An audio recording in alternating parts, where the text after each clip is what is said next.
during these proceedings. So again, it would be my preference if the judge would honor that request. Mr. Wood, do you feel not wearing a mask is going to impede your ability to effectively communicate with witnesses and effectively question those witnesses? It will certainly make it more difficult, Your Honor. All right, the court's going to proceed as follows. I will allow the parties that are not wearing masks currently to continue not to wear masks. However, I will require that the 6 feet requirement be put into place. I want everyone to spread away from each other. I recognize, Mr. Pryor, you're going to have to communicate with your client, and that's going to be closer than 6 feet. You recognize that there may be a risk there, but that's a risk you're willing to take as well as Mr. Daybell. Is that correct? It is, Judge. All right. We'll proceed with that then. We'll proceed with the preliminary hearing. Is this matter going to be heard today, Mr. Wood? Yes, Your Honor. Mr. Pryor? Yes, it is, Judge. Thank you. Are there any preliminary motions that need to be dealt with before we start the hearing? No, not from the state. Judge, I think we may want to approach briefly on an issue, if we may. Okay. Would you like to have a meeting in chambers briefly? No, just if Mr. Wood and I could approach the court, it would be a very brief inquiry, and Mr. Wood and I have unfortunately been talking all weekend, obviously, about this in preparation for this, and there is one issue that we can briefly take up that's not a significant consequence, but will hopefully and effectively advance the speed of this preliminary hearing. I would like to take the issue up in chambers so there's no issues with recordings and everything else. We'll take a brief recess back in chambers. We'll reconvene here in just a moment.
Thank you. Please be seated.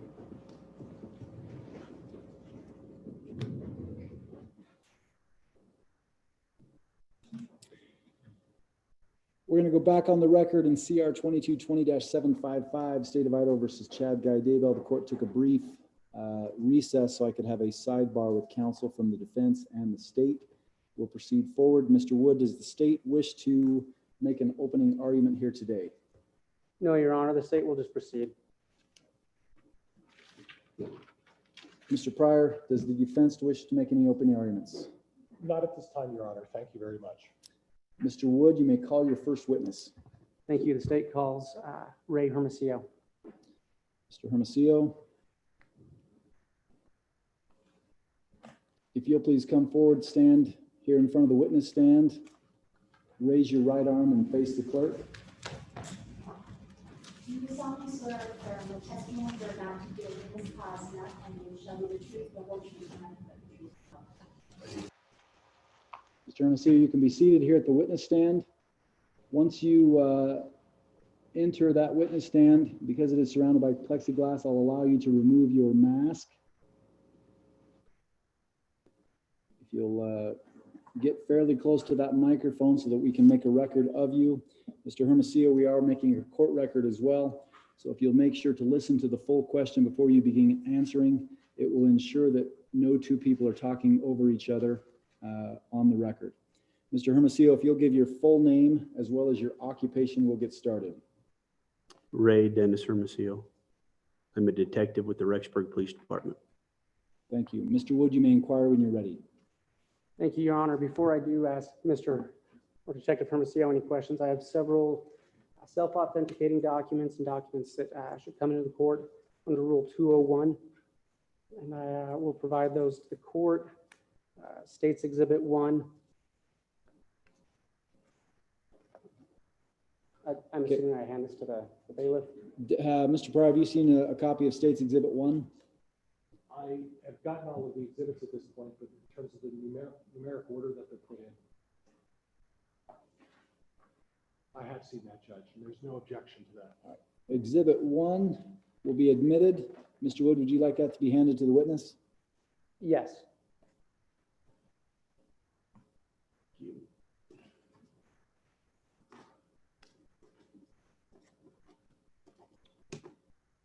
And then, Your Honor, I have several more State's Exhibit 2. Exhibit 2 will be handed to the bailiff. Mr. Bailiff, if you'll please show that to Mr. Pryor.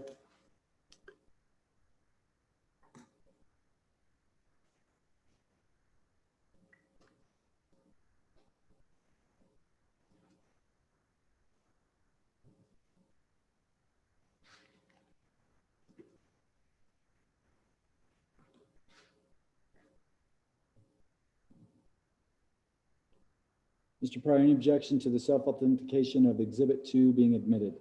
No objection, Your Honor. Exhibit 2 will be admitted. State's Exhibit 3. Ms. Bailiff, if you'll do the same with Exhibit 3.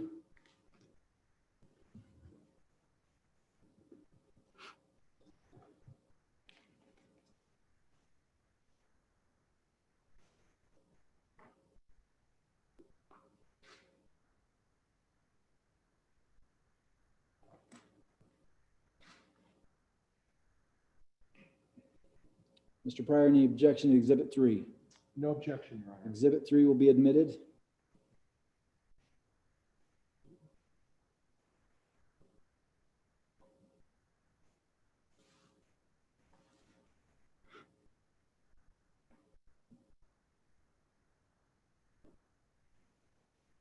State's Exhibit 4.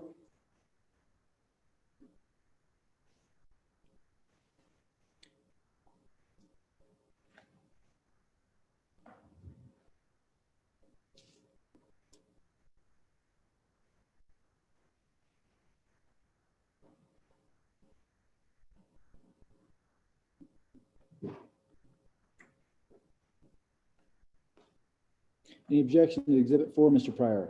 No objection, Judge. Exhibit 4 will be admitted. State's Exhibit 5.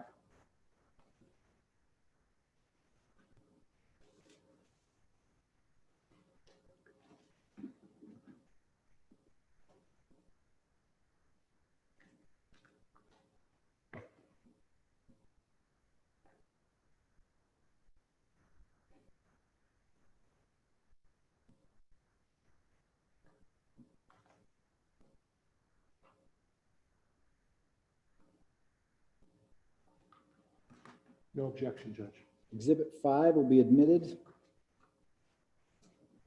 Your Honor, States Exhibits 1 through 5 are all self-authenticating documents. I have 2 documents I will ask the court to take judicial notice of.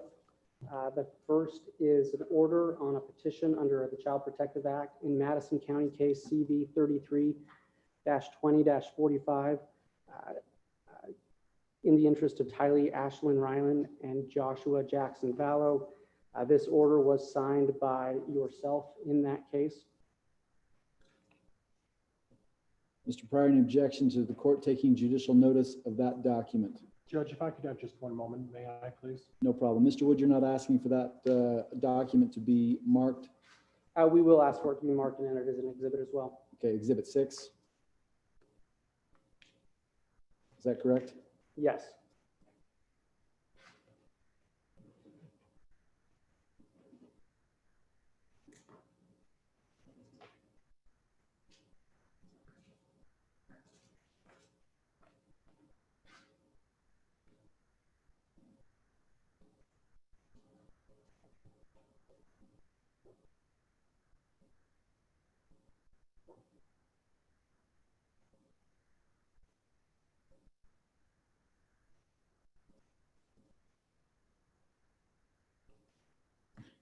No objection.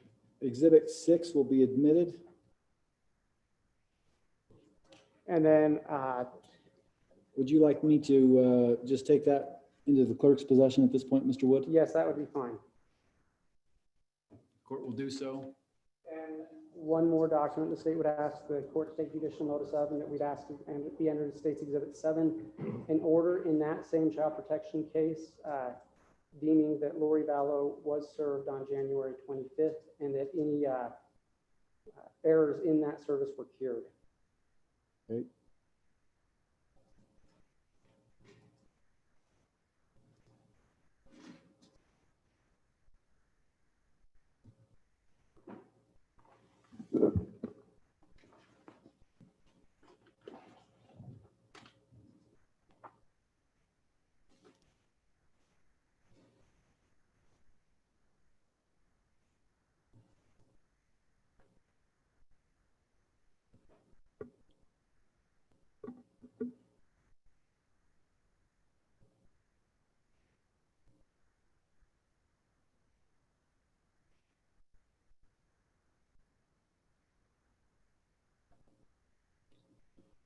Mr. Pryor, any objection to Exhibit 7? No objection, Judge. Exhibit 7 will be admitted. The court will take judicial notice of said exhibit. Mr. Wood, any other? No, if I may inquire of the witness now. You may inquire when you're ready. Thank you. Mr. Hermosillo, will you state your name and spell it for the court? Ray Dennis Hermosillo, RayDennis Hermosillo. Thank you. What is your current occupation? I'm a detective with the Rexburg City Police Department. How long have you been a detective? Over a year, Okay. How long have you been with the Rexburg Police Department? 19 years. Are you post-certified? I am. Detective, have you ever had the opportunity to meet the defendant, Chad Daybell? Yes, Is he here in the court today? he is. Can you point him out and describe what he's wearing? Sitting at the defense table in white shirt, blue tie. Detective, how did you become involved in the investigation regarding J.J. Vallow and Tylee Ryan? In early November, I was contacted by Gilbert Police Department. I was asked to seize a Jeep that was in Laurie Vallow's possession. Along with that, I was asked to perform intermittent surveillance.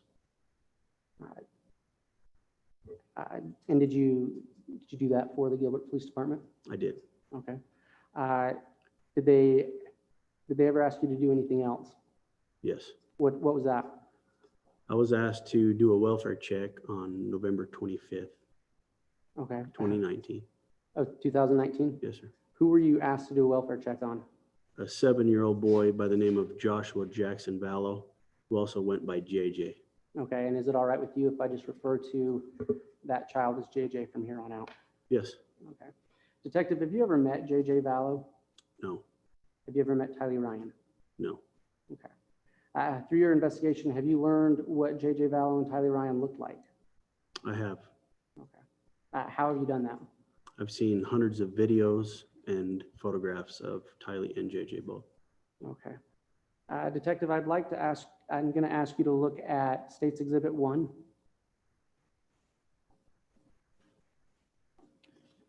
Before we get any further into this, let me just remind the media that pursuant to Idaho Court Administrative Rule 32, the court is prohibiting the photography or the filming of any exhibits until further order of the court. That would include, but not be limited to, any documents that are exhibits, any pictures that are exhibits, and any film that are exhibits that are going to be played potentially today. I will allow the cameras to remain running so that the audio can be recorded, but any photography or filming of any of those exhibits is prohibited. Also, any filming or recording of any of the table of the defense, any notes or anything else is prohibited, as well as the state.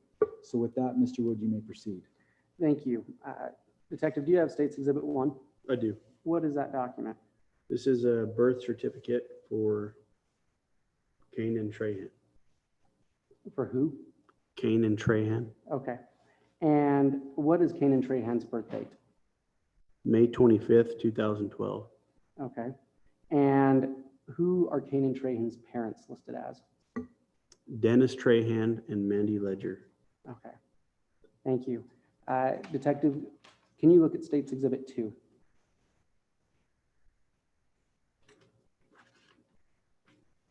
What is that document? An adoption decree. Okay. Who is listed on that adoption decree? Who is the child listed on that adoption decree? Kane and Trahan. Kane and Trahan. Who are the adoptive parents of Kane and Trahan? Mr. Wood, I'm having a hard time hearing. Are you saying Cayman? Canaan. Canaan, can you have the witness spell that name, please? Canaan. And the last name? Trahan. Thank you. Thank you. Who are the adoptive parents of Kane and Trahan? Leland Charles Anthony Vallow and Laurie Noreen Cox Vallow. Okay. And does that document contain a name change for Kane and Trahan? It does. What is his name changed to? Joshua Jackson Vallow. Okay. Detective, will you look at State's Exhibit 3? What is that document? A birth certificate. Who is it a birth certificate for? Joshua Jackson Vallow. Okay, and what is the birth date listed on that? May 25th, 2012. Thank you. Will you look at State's Exhibit 4?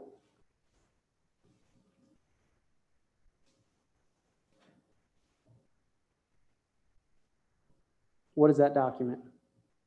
A birth certificate. Who is it a birth certificate for? Tylee Ashlyn Ryan. What is her birth date listed? 9/24/2002. And who are the parents listed on that? Joseph Anthony Ryan Jr. and Laurie Noreen Cox. Okay.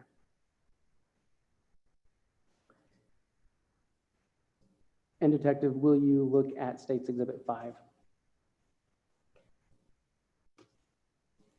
What is that? A marriage certificate. Who is it a marriage certificate for? Chad Guy Daybell and Laurie Noreen Ryan Vallow.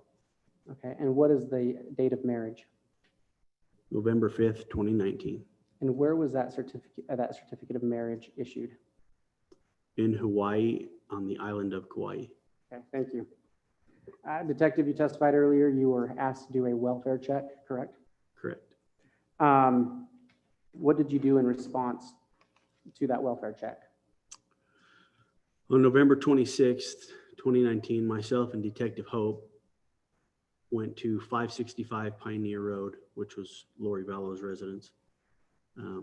We ended up making contact with the defendant, Mr. Daybell, and Alex Cox.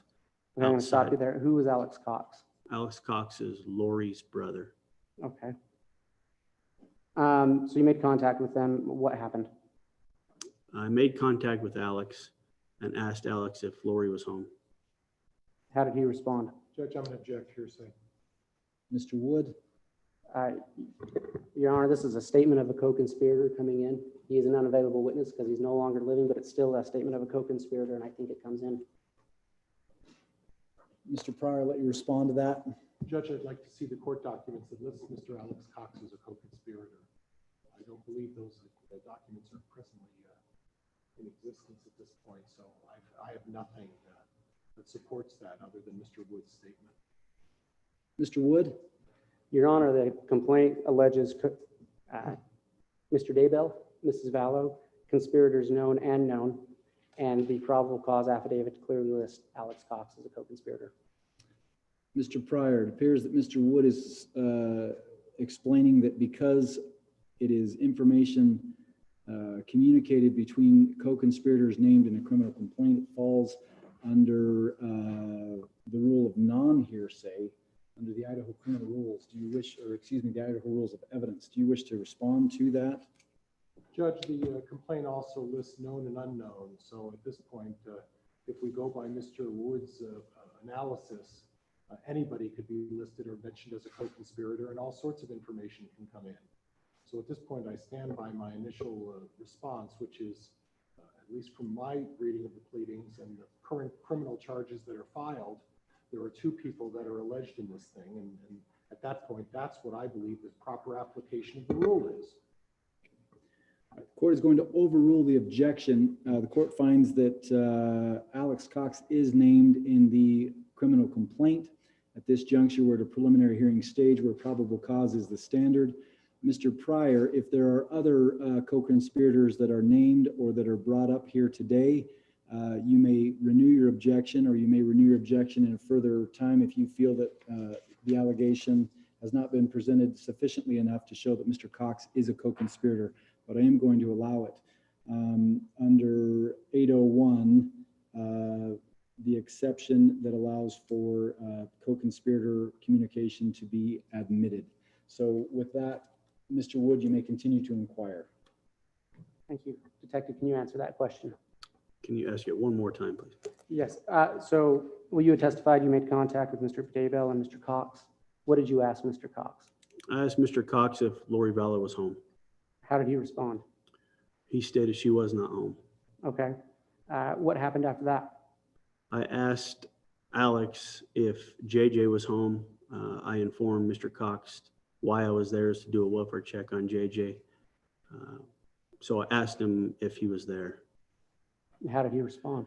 Initially, he didn't respond. He just looked at the defendant Daybell and didn't answer my question initially. Okay. And then what happened? I asked him again, and he stated that Joshua was with his grandma Kay in Louisiana. Okay. How did you respond to that? I told Mr. Cox that was unlikely because Kay was the one who originally called in the welfare check. All right. What happened after that? I asked Mr. Cox how I can get a hold of Laurie and asked him for her phone number.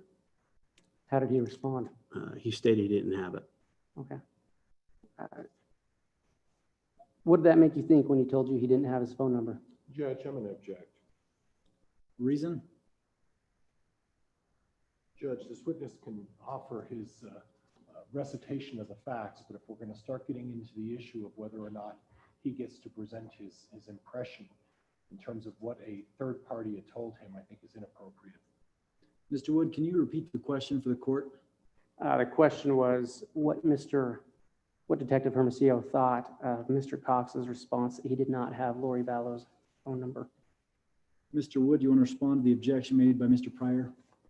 Your Honor, I'm not aware of any rule that doesn't allow the detective to describe his thoughts on an investigation. I'm going to overrule the objection. Mr. Hermosillo, you can give your thoughts as to what you were feeling at that time. Mr. Pryor, if that goes beyond thoughts, you're welcome to re-up your objection, and I'll take it up to. Thank you, Judge. Thank you. Go ahead, Mr. Wood. Can you answer the question? I thought it was suspicious because I knew that they had been close based on my initial investigation. Okay. What happened after that, Detective? I asked Mr. Cox where I could find Laurie so I can make contact with her. And he stated that she was in apartment 107. Okay. Once you learned that information, what did you do? Myself and Detective Dave Hope then went to 107 to attempt to make contact with Laurie. What happened there? Detective Dave Hope went to knock on the front door. As he was knocking on the front door, I saw the defendant Daybell driving towards me in his black Equinox. Okay, and what did you do? I stopped Mr. Daybell to further speak with him. Yeah. Did you ask him any questions? I did. What did you ask him? I asked Mr. Daybell when's the last time he saw JJ, and he stated that he saw JJ in apartment 107 in October. Okay. Now, apartment 107, do you know who, you've stated this was on 565 Pioneer Road. Do you know who apartment 107 belonged to, or who lived in that apartment? Not at that time. Okay. What happened after he gave you that answer? I asked Mr. Daybell for Laurie Vallow's phone number, and he stated he didn't have it. Okay. What did you think when he told you he didn't have her number? I again found it suspicious because I knew that they were married 2 weeks prior to my contact with Mr. Daybell. Okay, and again, just for clarification, what was the date we're talking about now? What was that date? November 26th, 2019. Okay. Did you ask Mr. Daybell any other questions? I did. I asked Mr. Daybell how he knew Laurie Vallow, and he stated that he had only met her a couple times through Alex Cox. Okay. What happened after that? Detective Hope had come back to where we were speaking. I again asked Mr. Daybell if he had Laurie's phone number, and at that point, he gave me Laurie Vallow's phone number. Okay, did you ask him why he hadn't given you that number? I did. And what was his response? He stated that he felt like I was accusing him of something. Okay. In your interaction with him, had you accused him of anything? No. Okay. What did you do in your investigation after that? I broke contact with Mr. Daybell and called Lieutenant Ron Ball to respond to my location. Based on Mr. Daybell's actions, Mr. Cox's actions, what I was told about them hardly knowing each other, I felt there was something more going on with the whereabouts of JJ, so I wanted more officers over there so we could figure out what was going on. Okay. And then what happened after that? Lieutenant Ron Ball, Detective Dave Stubbs, and Officer Kellen Wett responded over to 565 Pioneer. Okay. And then what happened? Myself and Lieutenant Ron Ball attempted to make contact with Laurie in apartment 175 and were unable to make contact with anybody in apartment 175. Okay. What did you do after that? We went to apartment 174, which was Melanie Boudreau's apartment. And stopped right there. Who is Melanie Boudreau? It's Laurie's niece. Okay. And then what happened? We were unable to make contact with anybody there as well. Okay.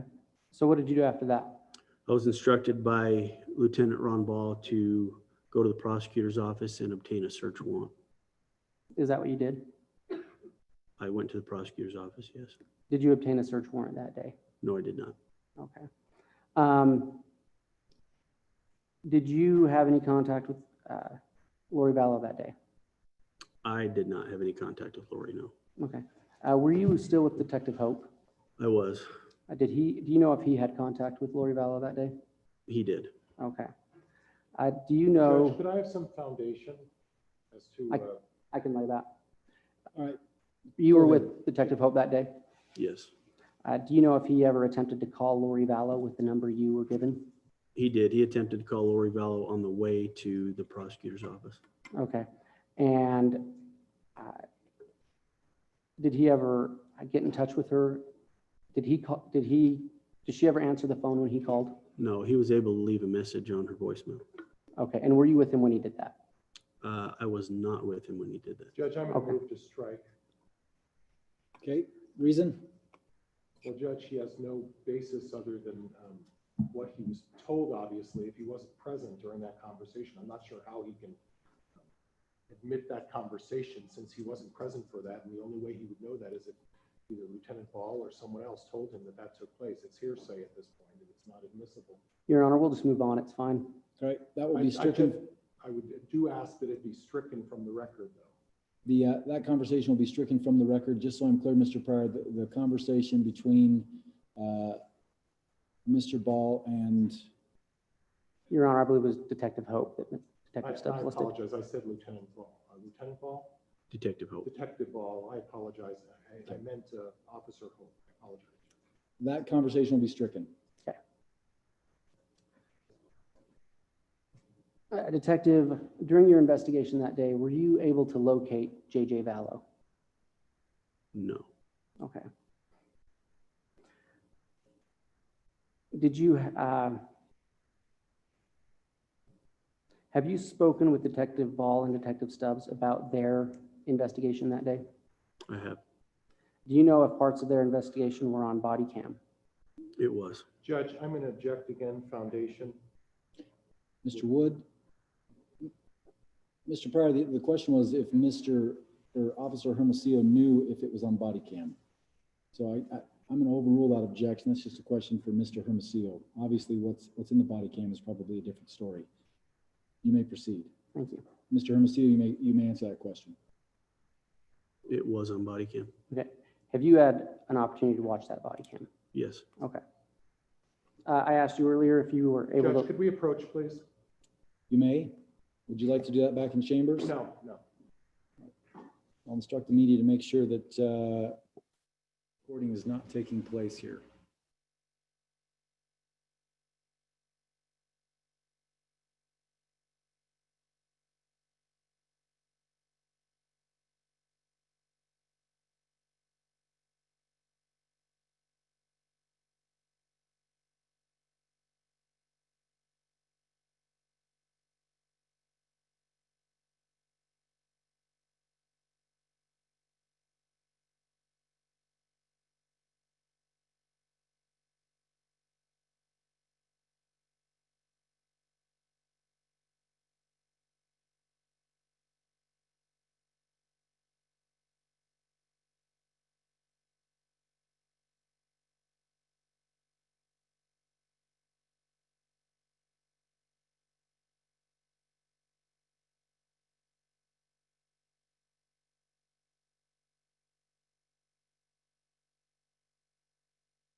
We'll go back on the record.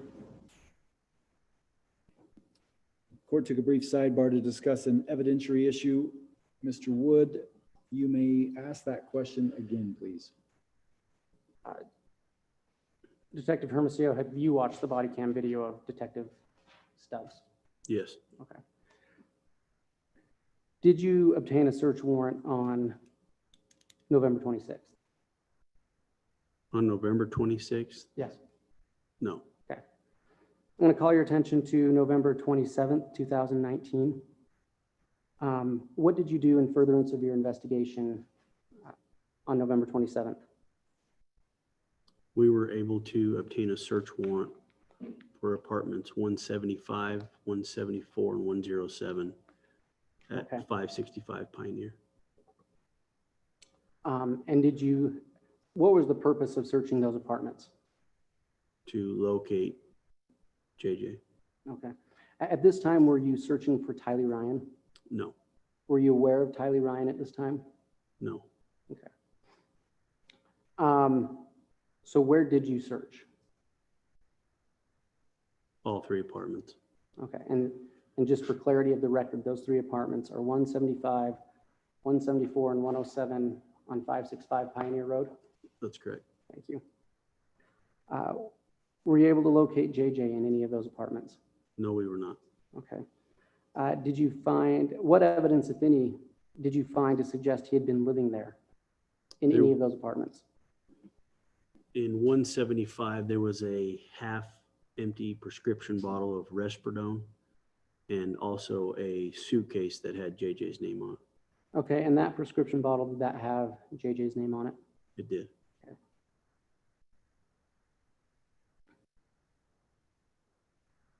Was there anything else of interest to you in searching those apartments? Yes. What was that? The apartments appeared to be lived in. There was food in the refrigerator, food in the pantry, furniture. The only thing that was off in 175 was it appeared that there was no clothes. Everything had been taken off the hangers, and there was no clothes in the dresser drawers. Okay. Did all 3 apartments appear to be lived in at the moment? No. Oh, can you elaborate on that? 107 was completely vacant. Okay. Did you obtain another search warrant that day? We did. What caused you to obtain another search warrant? During the initial search of 175 in the master bedroom, a rental agreement was located for a self-storage unit on Airport Road. All right. Do you know the name of that storage unit? Self-storage. Self-storage. Oh, okay. I apologize. I misheard you. Do you know the number of the storage unit? I believe it was C52. Okay. And did you execute that search warrant? We did. What did you find?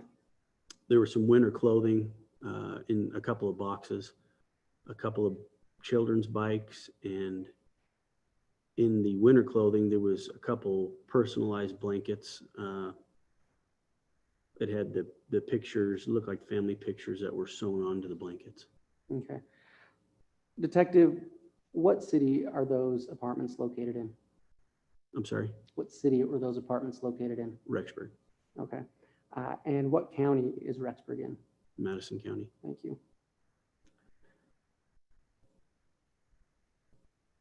Detective, at the end of November 27th, had you located JJ Vallow? No, we had not. Okay. What was the next step in your investigation? Well, our next step was we were just trying to locate JJ. We had obtained search warrants for cell phone data, spoke to numerous friends of the family. Judge, could I get some foundation, please? That's a very broad statement regarding phone records and discussing witnesses with family. So you're making an objection on foundational purposes, is that correct? It is, Judge. Thank you. Right. Mr. Wood? I'll lay some more foundation, Your Honor. As part of your investigation, did you try to locate individuals who may have known Chad Daybell or Laurie Vallow? Yes, we did. Okay. Who were some of those individuals? Family and friends. Okay. Do you know any of their names? Melanie Boudreau, Ian Pulowski, Gilbert Police had contacted family members in Arizona. Okay. All right. Did you engage the help of any other law enforcement agencies? We did. We asked for assistance from the FBI. Okay. While you were searching for JJ Vallow, at any time did Laurie Vallow or Chad Daybell, to your knowledge, ever call the Rexburg Police to report missing children?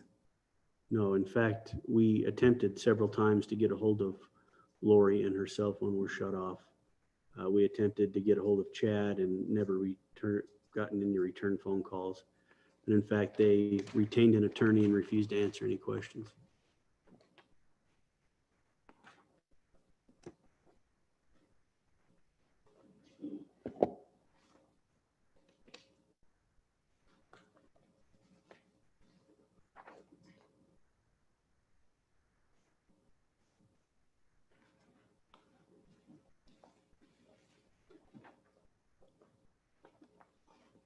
Detective, during your search for JJ, did that investigation ever grow to include Tyree Ryan? It did. Why was that? In speaking with family members, we were also told that nobody Judge, had, I'm going to object at this point. What grounds? Well, it's hearsay. If he's going to start, and of course nodding his head, obviously, if he's going to start reciting what other people have told him, other than what is permissible under the rules, that's hearsay, Judge, and it's not admissible. Mr. Wood, do you wish to respond to that objection? Yes, Your Honor, I think it comes in on for the effect of on the listener to explain what the investigator did. Can you give me the specific exception under Rule 801? Yes.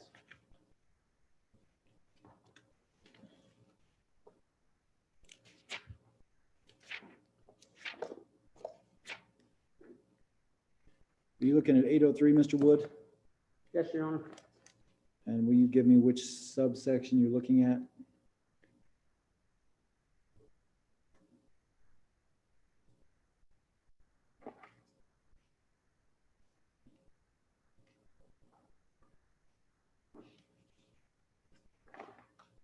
Your Honor, I think it comes in under 803.1. The present sense impression explains the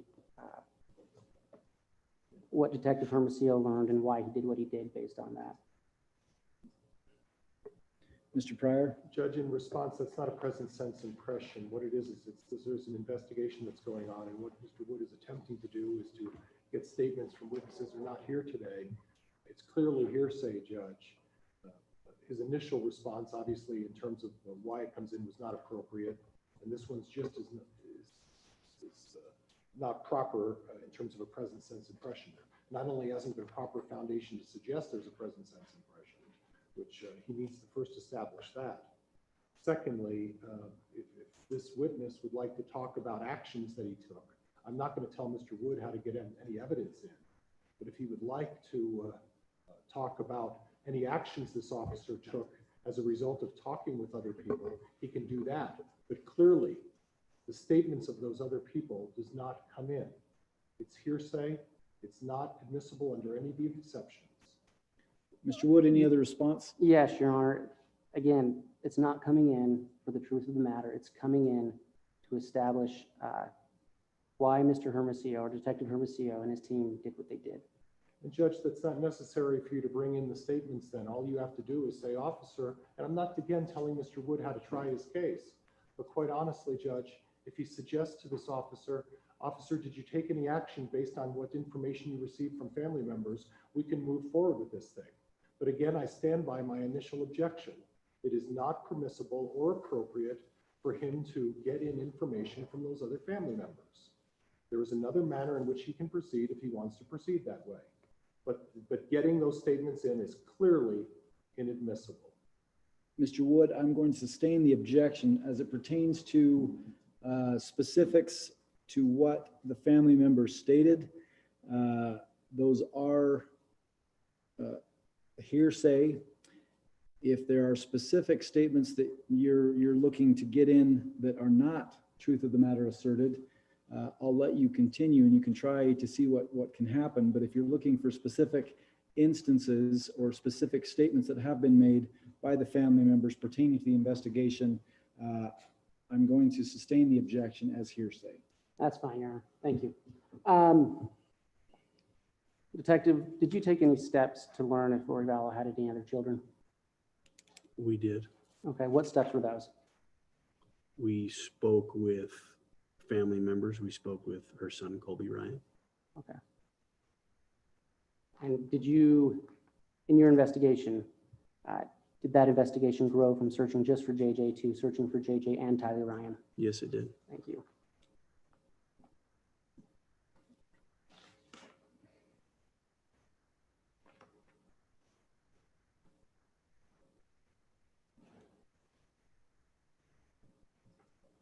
Your Honor, I'd like to hand the exhibit or the witness exhibit, State's Exhibit 8. Exhibit 8. Madam Bailiff, if you'll please show Exhibit 8 to Mr. Pryor.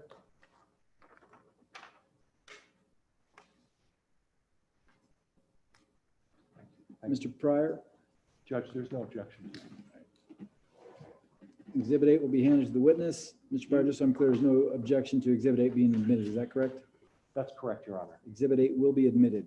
Your Honor, I'd also ask that the witness be handed State's Exhibit 9.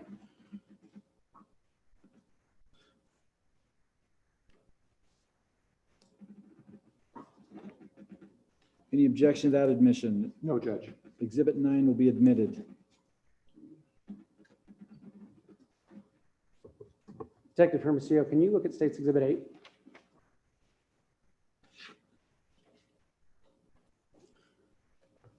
Are you familiar with that, I with that am. exhibit? Yes. And what is it? It's a photograph of JJ, Tyler Ryan, and Alex Cox. Okay, do you know where that photograph came from? I do. Where? It was obtained through a search warrant from Chandler Police Department from one of Laurie Vallow's iCloud accounts. Okay, and have you had the opportunity to review the pictures on that iCloud account? Yes, I have. And so you recognize that picture. Yes. Can you tell the court what is in that picture? It appears they're in West Yellowstone National Park. Okay. And who all is in that picture? JJ, Tyler, and Alex Cox. Okay. Do you know what date that picture was taken? September 8th, Okay. 2019. Pardon? September 8th, 2019. Thank you. Can you look at State's Exhibit 9? Do you recognize that picture? I do. And have you seen it before? Yes, I have. Do you know where that picture came from? Yes. Can you tell the court? It was also obtained through a search warrant from Chandler Police Department from Laurie's iCloud account. Okay. Do you know what date that picture was taken? September 22nd, 2019. Okay. And who is in that picture? It's JJ sitting on a couch. Okay. Detective, as part of your investigation, did you attempt to locate or let me rephrase that. As part of your investigation, did you look for proof of life of JJ and Tylee? We did. And what, for purposes of your investigation, would suffice for proof of life? We had set up a hotline through NCMEC, which is National Center for Missing and Exploited Children. We also had a hotline set up through the FBI, and we would receive hundreds of tips on possible sightings of JJ and Tylee. Okay. And would you follow up on those tips and sightings as part of your investigation? We would. And is it fair to say that a photograph of the child that you could recognize as a child could be considered proof of life? Yes. Okay. Detective, have you found any photographs of Tylee Ryan after September 8th, 2019 that No. you can positively identify as being taken after September 8th, 2019? No, we have not. Okay. In your investigation, have you found any photographs after September 22nd, 2019 of JJ that can be positively identified as JJ? No, we have not. Okay. Detective, have you been able to verify through any tip or lead any other verifiable sighting of Tylee Ryan after September 8th, 2019? No. And have you been able to verify through your investigation, or find, I should say, through your investigation, any other verifiable sighting of JJ Vallow after September 22nd? No. Okay. Detective, are you aware if a Child Protection Act was filed for JJ Vallow and Tylee Ryan in Madison County, Idaho? Yes, I am. Were you involved in that? I was. How? I was the affiant. Okay. Do you remember when that was filed? I believe it was January 16th, 2020. Okay. And are you familiar with the initial order in that action? Yes. Did that order, let me ask this, did that order pertain to Mr. Daybell? No, it did not. Okay. Who did it pertain to? Laurie Vallow. Did that order instruct Laurie Vallow to do anything? It instructed her to bring her minor children to the Rexburg Police Department or the Department of Health and Welfare within 5 days of being served. Okay. And are you aware if Laurie Vallow was ever served with that? She was. Okay. Do you remember what date she was served with that? January 25th, 2020. Okay. After that was filed, were you ever able to locate Chad Daybell and Laurie Vallow? Yes. How did you do that? Through tips and obtaining search warrants for cell phone data. Okay. Where did you believe they were located? In Hawaii, on the island of Kauai. Okay. And did you ever have an opportunity to go there? I did. Okay. What did you do while you were there? Judge, could I have some foundation, please?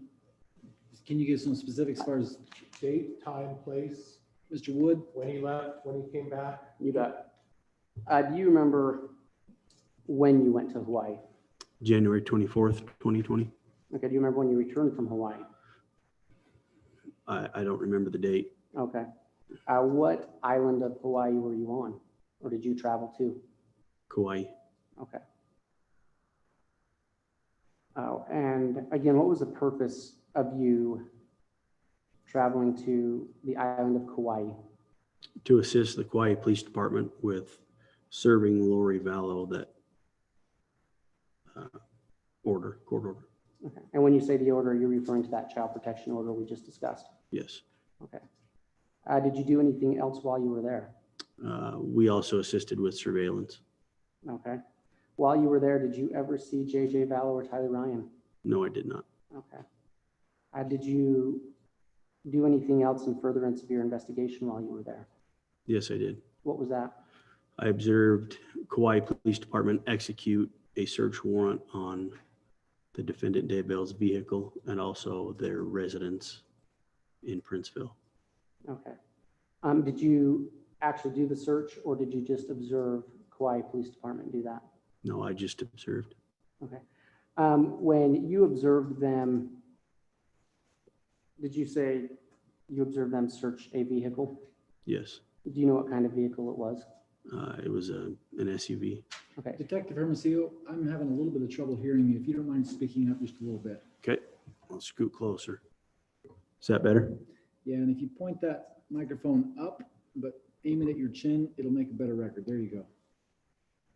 All right. That vehicle, had you observed Chad Daybell and Laurie Vallow in that vehicle? Yes. And when you observed the Kauai Police Department search it, were Chad and Laurie in the vehicle at the time it was searched? No, not at the time it was searched. Well, let me rephrase that. Had you seen them in it directly before it was searched? Yes. Okay. Did you have an opportunity to observe the items that were taken from that vehicle? Some of them. Some of them? From what you observed, did you observe anything that would indicate that J.J. Vallow and Tyler Ryan had been in that vehicle? No, I did not. Okay. Did you help, or did you observe any other search warrants being served? Yes, on their residence on Queen Emma Drive in Princeville. Okay. Did you enter that residence? I did. Did you walk through the whole residence? Not the entire residence. Okay. What portion of that residence did you walk through? The downstairs bedroom area and the upstairs living room. Okay. In any of the areas you observed, did you observe anything that would indicate, did you observe anything that would indicate that J.J. Vallow had been there? No. Did you observe anything that would indicate that Tyler Ryan had been there? No. Okay. Detective, after you returned from Kauai, did you ever have a reason to go back to Kauai? I did. And what was that? To also assist the Kauai Police Department with the arrest warrant of Laurie Vallow. Okay. Do you know what she was arrested for? minor or desertion over minor children, 2 counts and 3 misdemeanors. Okay. Judge, can I also have some foundation, date, time, place? Yes. When approximately did you return to Kauai? Middle of February. Okay. Do you recall what day you returned from Kauai? A couple days after she was arrested, which was February 20th, so a couple days after that. Okay. Did you ever have an opportunity to be in court with the defendant Vallow? Yes, Did you observe if she was notified of her charges? she was. Were you able to observe if the defendant Chad Daybell was present in the courtroom? Yes, he was. Detective, as part of your investigation, did you help execute a search warrant on Chad Daybell's residence? Judge, could I have some foundation again? I don't mean to sound like a broken record, but if we could have a date, time, place, and I can get some of this in cross in terms of his representations, the last one about the middle of February. I would think that he'd have a more specific time in mind, but if we could have some specifics, I would appreciate it in terms of the date and time. Are you talking about the courtroom issue or the warrant issue? I'm talking about the warrant issue. All right, Mr. Wood, it sounds like you asked the question if a warrant was done. I'll let Mr. Hermosillo answer that question. Then as far as the foundational issue, I'll sustain that objection. Mr. Wood, you'll need to lay some foundation. Okay.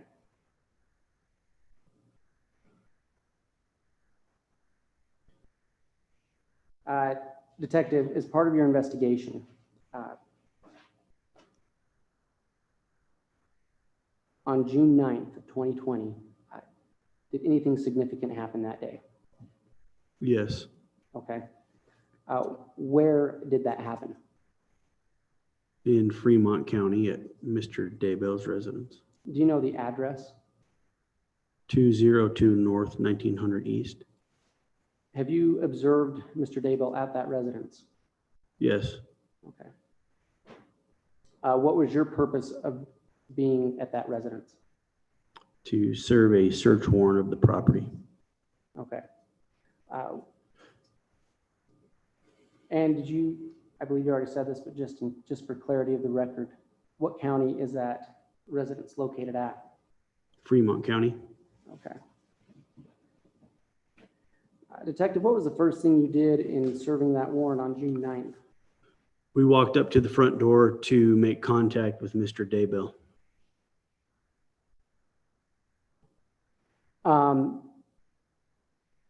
And what did you do after that? We were able to make contact with Mr. Daybell's son, who answered the front door.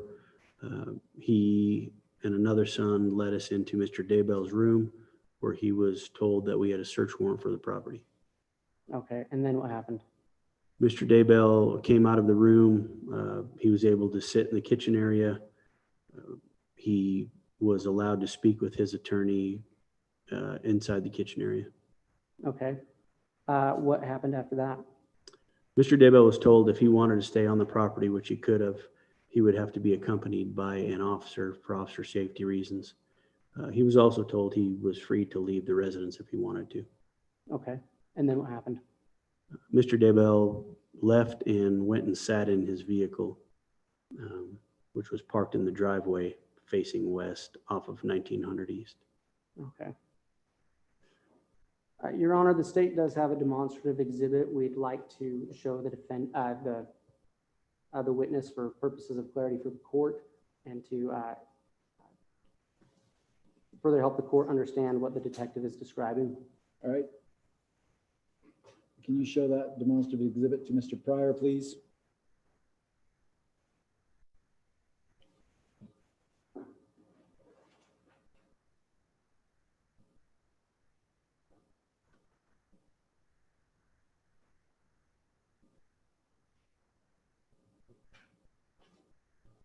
Your Honor, may I set up the easel and place You it may. on that? Mr. Pryor, an objection? No, Judge. Mr. Wood, have you marked this exhibit? We have not yet, Your Honor.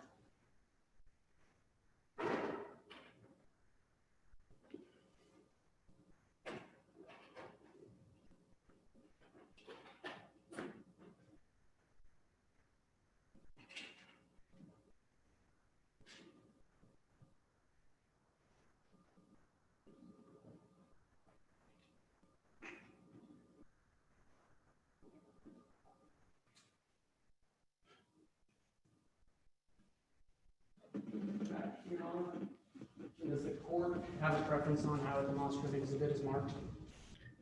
No, why don't we just mark it as the next number that you've got there? I believe the last exhibit that was marked as Exhibit 9. This would be Exhibit 10. Your Honor, I will mark it as such. It'll be marked as Exhibit 10. Mr. Pryor, just so I'm clear, any objection to the publishing and/or the admission of Exhibit 10 for demonstrative purposes?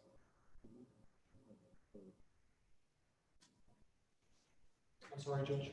Just so I'm clear, Mr. Pryor, any objection to the publication and/or the admission of Exhibit 10 for demonstrative purposes? No, Judge, but what I would like to do is leave that up because I'm probably going to use that on cross of this officer. So if my preference is that if when Mr. Wood is done, that remain up so that I can use it again as part of my cross-examination, if I may, Judge. That's fine. We'll probably move it to the side Okay. if there's something that happens after this between you and cross-examination, but we'll make sure that it's available to you at cross-examination. Thank you, Your Honor. Mr. Wood, you may inquire.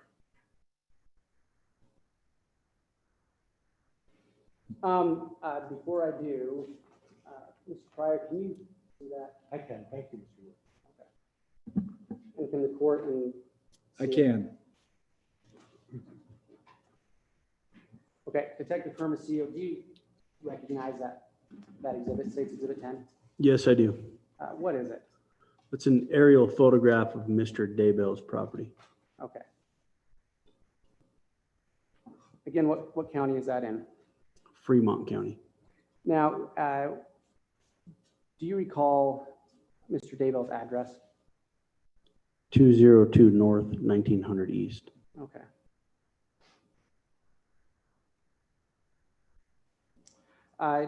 Detective, you were, correct me if I'm wrong, you were talking about what happened that morning. You'd served the warrant on Mr. Daybell.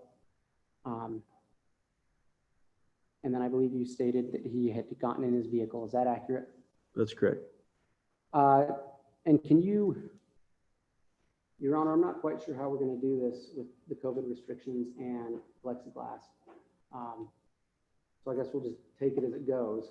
If you're going to ask him to leave the witness, we'll call it the cubicle, I will ask Mr. or Detective Hermosillo to put his mask on when he goes out there to point at the, there's a laser light over there too, Mr. Wood, if you'd like him to use that. That would be perfect.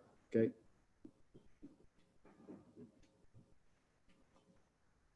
Can you make sure, Detective, that laser light works? Yep. Okay. And can the court and defense see that? Yes, thank you, Mr. Wood. Okay, Detective Hermosillo, can you point to where you observed Mr. Daybell in his vehicle, like you were describing? Mr. Daybell was in this vehicle here, facing westbound. This is 1900 East. Okay. Where were you standing? I was standing right here, and then I was at Mr. Daybell's driver's door speaking with him, just briefly asking him if he needed a code or anything out of the house. Okay. And were you able to clearly view Mr. Daybell? Yes. Okay. What did you observe when you were watching Mr. Daybell? Mr. Daybell was on the phone, sitting in the driver's seat. He had the phone in his right hand and was intently continuing looking over his right shoulder. He would look over his right shoulder for a while, break contact, talk on the phone for a second, and then he would continue looking back over his right shoulder. Okay. Pretty intently over his right shoulder. Did you have an opportunity to stand in roughly that same location that he had been in that day? Yes. Okay. For purposes of your investigation, did you attempt to orient yourself towards, in the same manner that you viewed Mr. Daybell orient himself? Yes. Okay. When you did that, what did you see?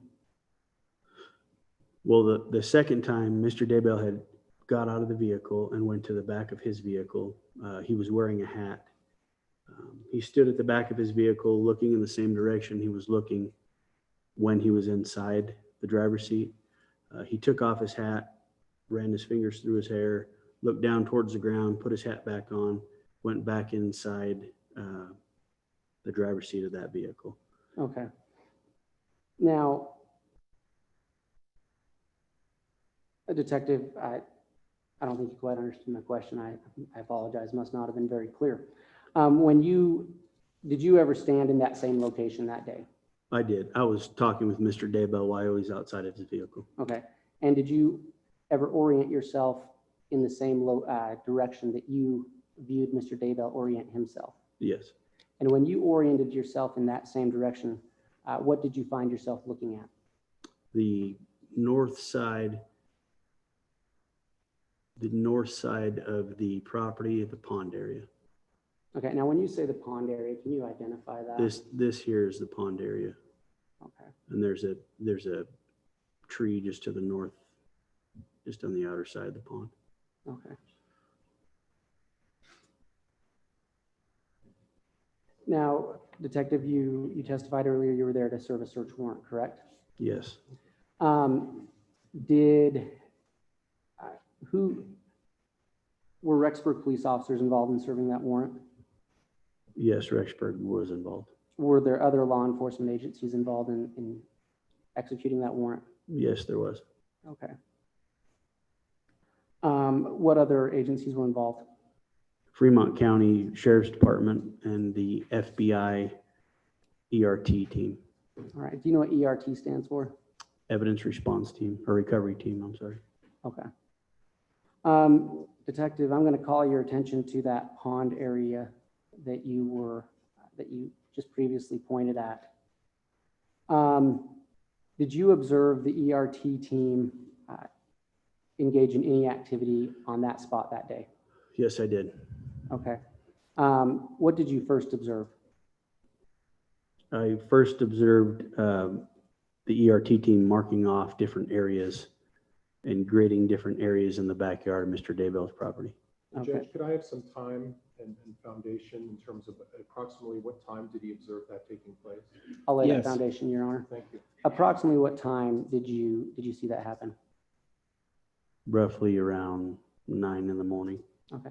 What time, and to further lay that foundation, what time did you arrive at Mr. Daybell's property approximately that day? Approximately 7 a.m. Okay. So you just testified that around 9 you saw them grading off certain areas. What did you observe after that?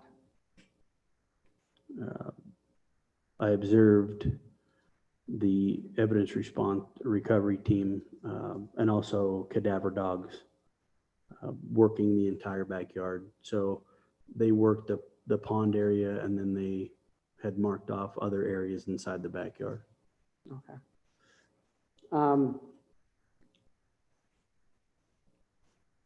And again, at that pond area, what did you observe after you saw the cadaver dogs and the gridding?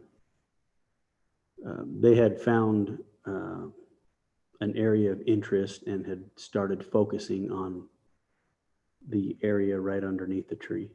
Okay. And did you go over to that area yourself? Yes, I did. Okay. Were you able to identify yourself the area of interest they were looking at? Yes. Was there anything that stood out to you in that area? Yes. What was that? There appeared to be, and this is just a guess, but about a 4x2 area of sod, what I can best describe as sod, in a shorter grass in an area of longer weed growth. So that 4x2 area stuck out based on the greenery around it. Okay. And then what did you observe the ERT team do there? They began pulling up the sod and topsoil. And then what did they do? They continued to methodically remove dirt. Judge, can I inquire in aid of objection? You may. Judge, Can I inquire as to whether the officer was specifically present at the time that these actions were taking place, or did he return back to Mr. Daybell's vehicle? You may ask the question. Detective Hermosillo, I'm going to direct you to answer that question. Yes, I was there. You were there at the pond and the tree? That is correct. Okay. Thank you, Judge. Mr. Wood, you may proceed. Thank you. I believe you just testified they started removing, I think you called it sod. Is that accurate? Yes. What did you observe them do what did you observe as they removed that sod? They removed some topsoil that was right underneath the sod, which revealed 3 large white rocks, flat rocks. Okay, and can you explain for the court how those rocks were oriented? In a row. So there was a large rock, a large rock, and a large rock. Okay. After you observed that, what did you observe next? They removed the rocks, and underneath the white rocks was some thin wood paneling. Okay. And what did you observe them do with that paneling? They removed the paneling. Okay. And then what did you observe? Initially, as soon as they removed the paneling, I could smell the odor of a decomposing body. Okay, Detective. I'm going to ask you some questions on that. Through your training and experience, have you had multiple occasions to be around deceased bodies? Yes. What are some circumstances in which you would, in the course of your duties, be around that?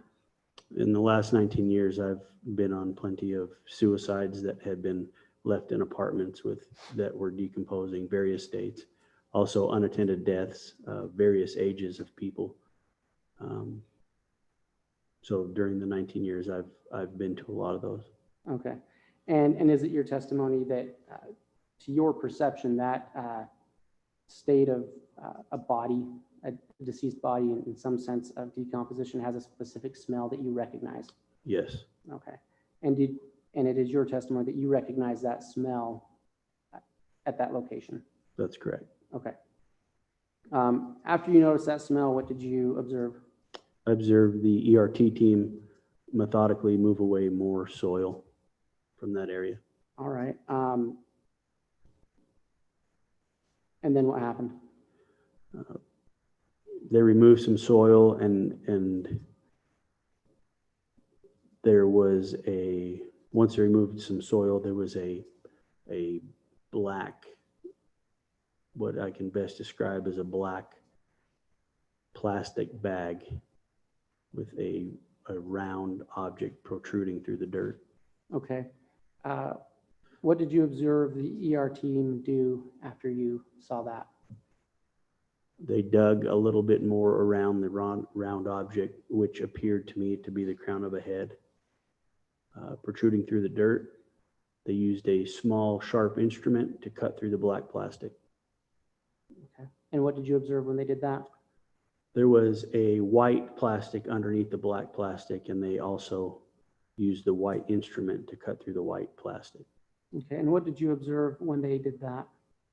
I observed what looked to be brown human hair. Okay. Once that was discovered, what did you observe the ER team to? What did you observe the ERT team do? They continued to just work around the head that was exposed. They took pictures. They did whatever their team leader instructed them to do. Okay. Was an item of interest eventually pulled out of that area? Yes. And can you describe what that item of interest looked like? It was what appeared to be a small body tightly wrapped in black plastic, covered in duct tape. Okay.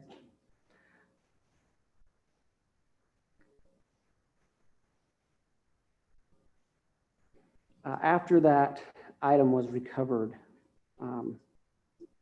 what did you observe happen with that item? That item was then placed into the back of the coroner's vehicle. Okay. And did you have an opportunity to observe what the coroner did with it? Yes. About what time of day was this? Roughly 11 Okay. in the morning. What did you observe the coroner do with that item of interest? The coroner brought the bag up to Madison Memorial where it was placed in the morgue. Okay. And were you in the vehicle with the county coroner, or did you observe that from another vehicle? I was not in the vehicle. I was following directly behind the coroner's vehicle. Did you ever lose sight of that vehicle? No, I did not. Okay. And did you watch that item of interest be placed in the hospital morgue? Yes, I did. Okay. Detective, while you were observing what happened at the ERT site, at that site we've just discussed north of the pond, did you ever leave that site for any purpose? Yes, I did. What did you do? Well, about what time did you leave that site? Before noon. Okay. And what did you do? I assisted Sergeant Eric Wheeler in placing Mr. Daybell into custody off of a traffic stop. Okay. Detective, after you observed the county coroner take that item of interest up to the Madison Memorial Hospital, did you return to the Daybell property? Yes, I did. What did you do there? I assisted the other ERT members in excavating different areas on Mr. Daybell's property. Okay. Can you show the court the areas you assisted in excavation? And Judge, so that we have a clear record, could you also vocalize that as well, please? That's fine. Mr. Hermosillo, I'm going to direct you to shine your laser pointer at that and also verbalize what you're describing, what you're pointing at. I'm pointing to a fire pit on Mr. Daybell's property, just northwest of the fire pit. There is what we've referred to the pet cemetery, and it's just north of the pet cemetery where I helped excavate. Okay.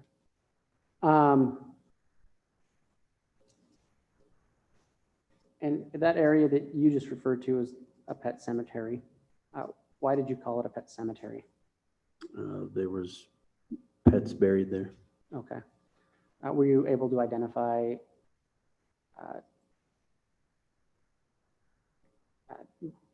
you said they're pets. So when you say pets, are you referring to non-human animals? That's correct. Okay. And Judge, could I inquire again in terms of aid of objection? You may. Thank you. Officer, you had mentioned that there were pets buried there. Can you give me the source of the information that advised you that there were pets buried there? I assisted in digging them up. There was a dog and a cat. Did you dig up the entire pet cemetery? I personally did not dig up the entire Did pit. anybody dig up the entire pet cemetery? I can't answer that. Were you there? Your Honor, I'm going to object. This line of questioning doesn't go towards any objection. Well, he acknowledged that he had assisted in digging up a dog, at least a dog and a cat. He had mentioned pets. I think you ought to be able to inquire as to whether or not he went through the entire pet cemetery or not. I'm going to overrule the objection. Detective Hermosillo, you can answer the question. Did you dig up the whole pet cemetery? I personally did not. We were instructed to do different tasks. So when we started on one task, we would complete it and then we would move to something else. But there were several ERT members that were on scene that may have done that. That may have done that, or did you observe anybody dig up the entire pet cemetery? Again, Your Honor, this goes to a factual issue, not a legal objection. Mr. Pryor, it appears that you're doing a cross-examination here. Which objection are you trying to lay foundation for? Judge, I'll get the information through cross-examination. Let's move on. Thank you. Why don't we take a brief recess? It is almost 10:30. We'll take a 15-minute recess and then we'll go back on the record at a 10:45, so 10:45. All right.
be seated.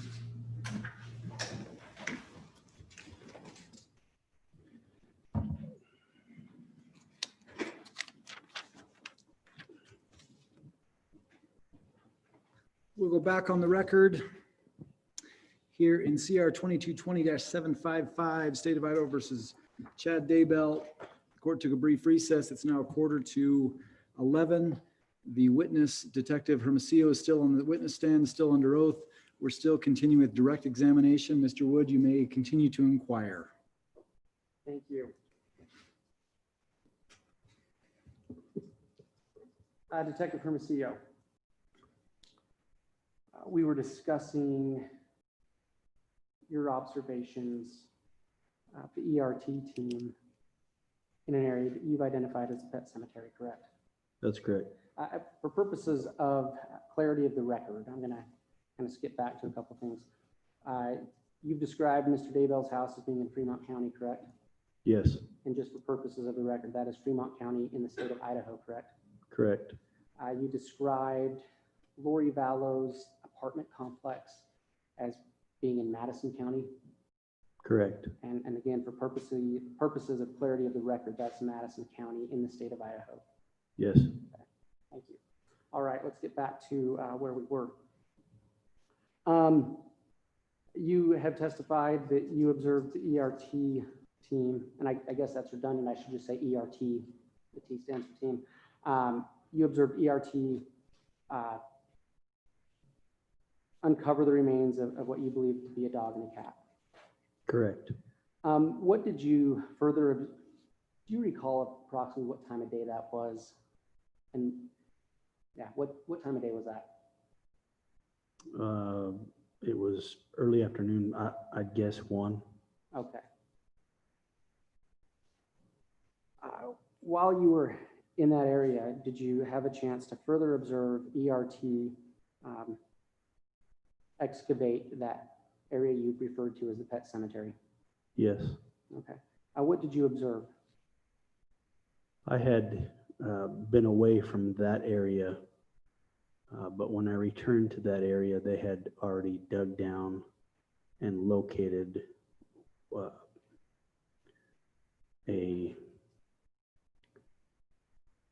would appear to be a mass of burnt flesh and charred bone. Okay. Do you recall approximately how deep down that was? I don't recall how deep it was. Okay. Did you observe ERT take that mass out of the ground? Yes, I did. Okay.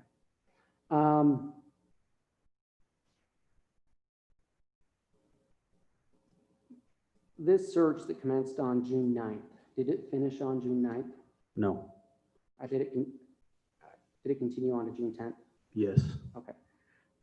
When the search ended on June 9th, was the residence of Chad Daybell secured? Yes, it was. And do you recall, did you observe if security guards were placed there? Yes. Okay. Let's talk about June 10th. Did you observe that location? Let's go back to that pet cemetery location again. Did you observe any excavation being done on June 10th? Yes, I did. What did you observe? ERT had gone back to the same spot where there was the mass of burnt flesh and bone, and began excavating around that the best they could. Okay. And what happened? They were ultimately able to dig completely around the entire mass to reveal what they were digging up. Okay.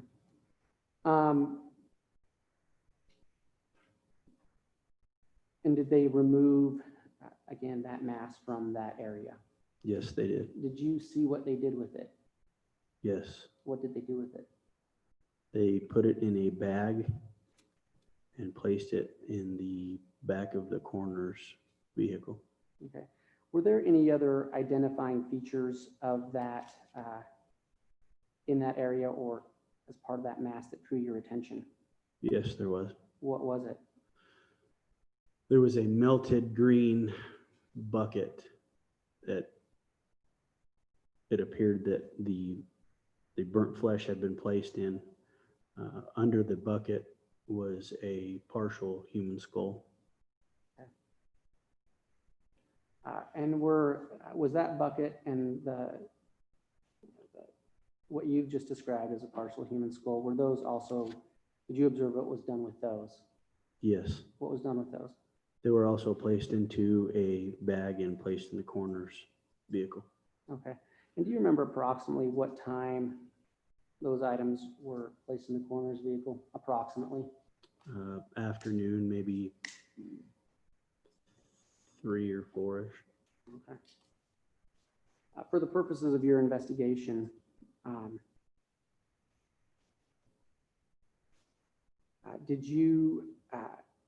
what else did you do on June 10th? I followed the Fremont County coroner, Fremont County Detective Vince Kaikamanu and Ron Ball. We went to Boise to the Ada County Coroner's Office with the remains that were recovered that day. Okay. Did you, before you left to go to Boise, did you have an opportunity to go to the Madison Memorial Hospital in Yes. Rexford? Yes. And what did you do there? Recovered the remains found from the first day as well. Okay. And you observed what you recognize as those same remains? That's correct. Okay. Detective, I'm going to call your attention to June 11th. What did you do in furtherance of your investigation that day? We were at the Ada County Coroner's Office. Okay, and let me stop you real quick. About what time did you get there? We arrived there on June 10th. Okay. That day on June 11th, we got there in the morning. And let's go back to June 10th really quick. When you arrived in Boise, what was the first thing you did there? We went to the Ada County Coroner's Office. Okay. Do you remember approximately what time you got there?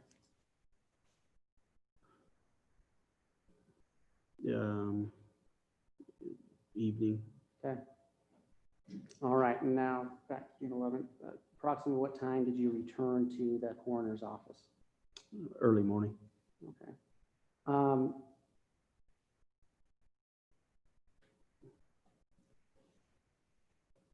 Detective, once you arrived on June 11th, what did you do in furtherance of your investigation? Observed the autopsies of those remains that were recovered. Okay. Now you've discussed two separate, I'll at this point call them items of interest. Did you recognize those items of interest again in the coroner's office? Yes, I did. Okay. And do you know if those items had been secured there the night before? They had been. Okay. Once you arrived in the autopsy room, what was the first thing you observed? The first thing I observed was the black bag that was covered in duct tape that had been removed from the area underneath the tree by the pond, was placed on the table. Okay, and you recognize that as the same black bag? Yes. How did you recognize that? The duct tape and the black plastic that had still had dirt all over it. What did you observe? Who was with you? The medical examiner was in the room, Lieutenant Ron Ball, Detective Vince Kaikamanu, and the Fremont County Coroner, Brenda Dye. Okay.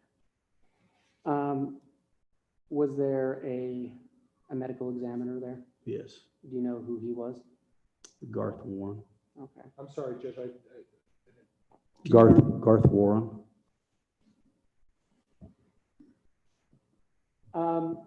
And you've testified you observed those proceedings, Yes. correct?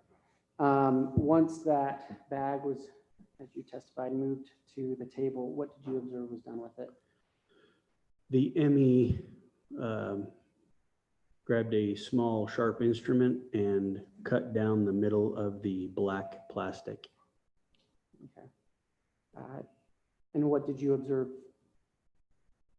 I observed a small child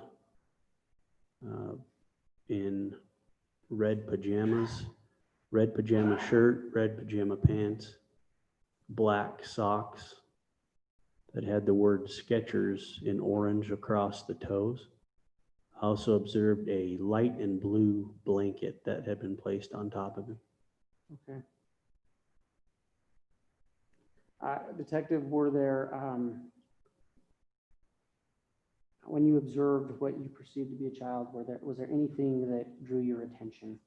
Yes. Can you describe can you describe for the court what drew your attention? The amount of duct tape that was covering the body. Okay. Where was that duct tape located? On the head, arms, and feet. Okay. Let's talk about the head area. When you looked at the head, what did you observe there? The head had a white plastic bag over the top of it. It appeared to be a normal trash bag, had a red drawstring. It appeared to be the expandable type of trash bag with the waffle style pattern on top of the head. Okay. And you had mentioned duct tape there. Where did you observe the duct tape? There was duct tape that was tightly wrapped around this way, tightly from his chin to his forehead area. Several layers of duct tape tightly wrapped. Okay. What did you observe the medical examiner and his team do with that material? They ended up using a small sharp instrument and cut down the middle of it to expose what was underneath. Okay, and when they exposed underneath, what did you observe? An additional piece of duct tape that was stretched from jawline to jawline across the mouth. Okay, and when you say across the mouth, at this point, were you looking at this child's face? I was. Okay.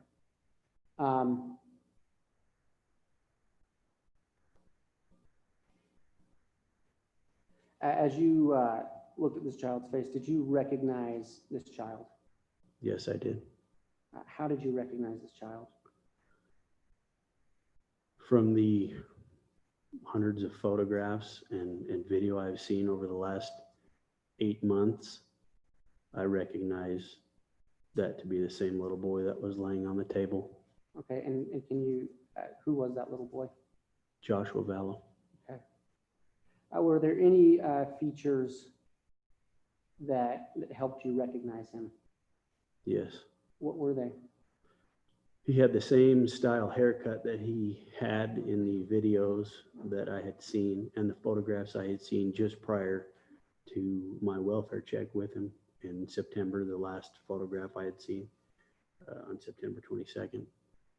And that was shaved on the sides and longer on top. Okay. Thank you. Were there any other items of, were there any other items of interest to you on that body? Yes. Can you just, what were they? His hands were folded about chest high, Detective, can you lift that a little bit higher so that we can see? folded like this, chest high. He had duct tape continuously wrapped from elbow all the way around his arms, over his hands, all the way to his right elbow. Several layers of duct tape that were tightly wrapped. And the best way I can describe it is he had a ball of duct tape over where his hands would be. Okay. Was that duct tape removed? Yes, it was. And what did you observe after that? His wrists were also bound with another layer of duct tape. Okay. After that, was there anything else that caught your attention about the way this child was found? Yes, I noticed that his ankles were also bound with duct tape as well. Okay. After you observed that, did you observe the autopsy of that child? I did. Okay. Detective, upon the conclusion of that autopsy, did you witness another examination that day? Yes, I did. Do you remember approximately when that examination started? In the afternoon. Okay. What did you observe in that second examination? I observed the same melted green bucket with the charred flesh and charred bone that was located on Mr. Daybell's property that was now sitting on the table in the medical examiner's office. Okay, thank you.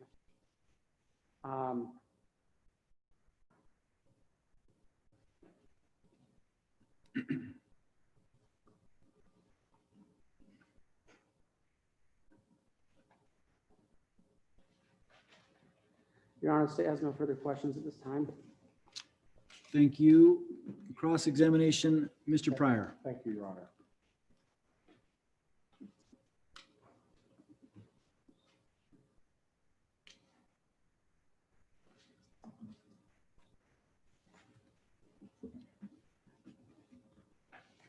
Officer, I'd like to go back to the initial contact with Mr. Daybell. Mr. Pryor, will you pull that microphone closer to your I mouth? apologize, Judge. Thank you. Thank you. Can you hear me okay, officer? Yes, sir. Thank you. I'd like to go back to the initial contact with Mr. Daybell. And again, in November, when was that date, sir?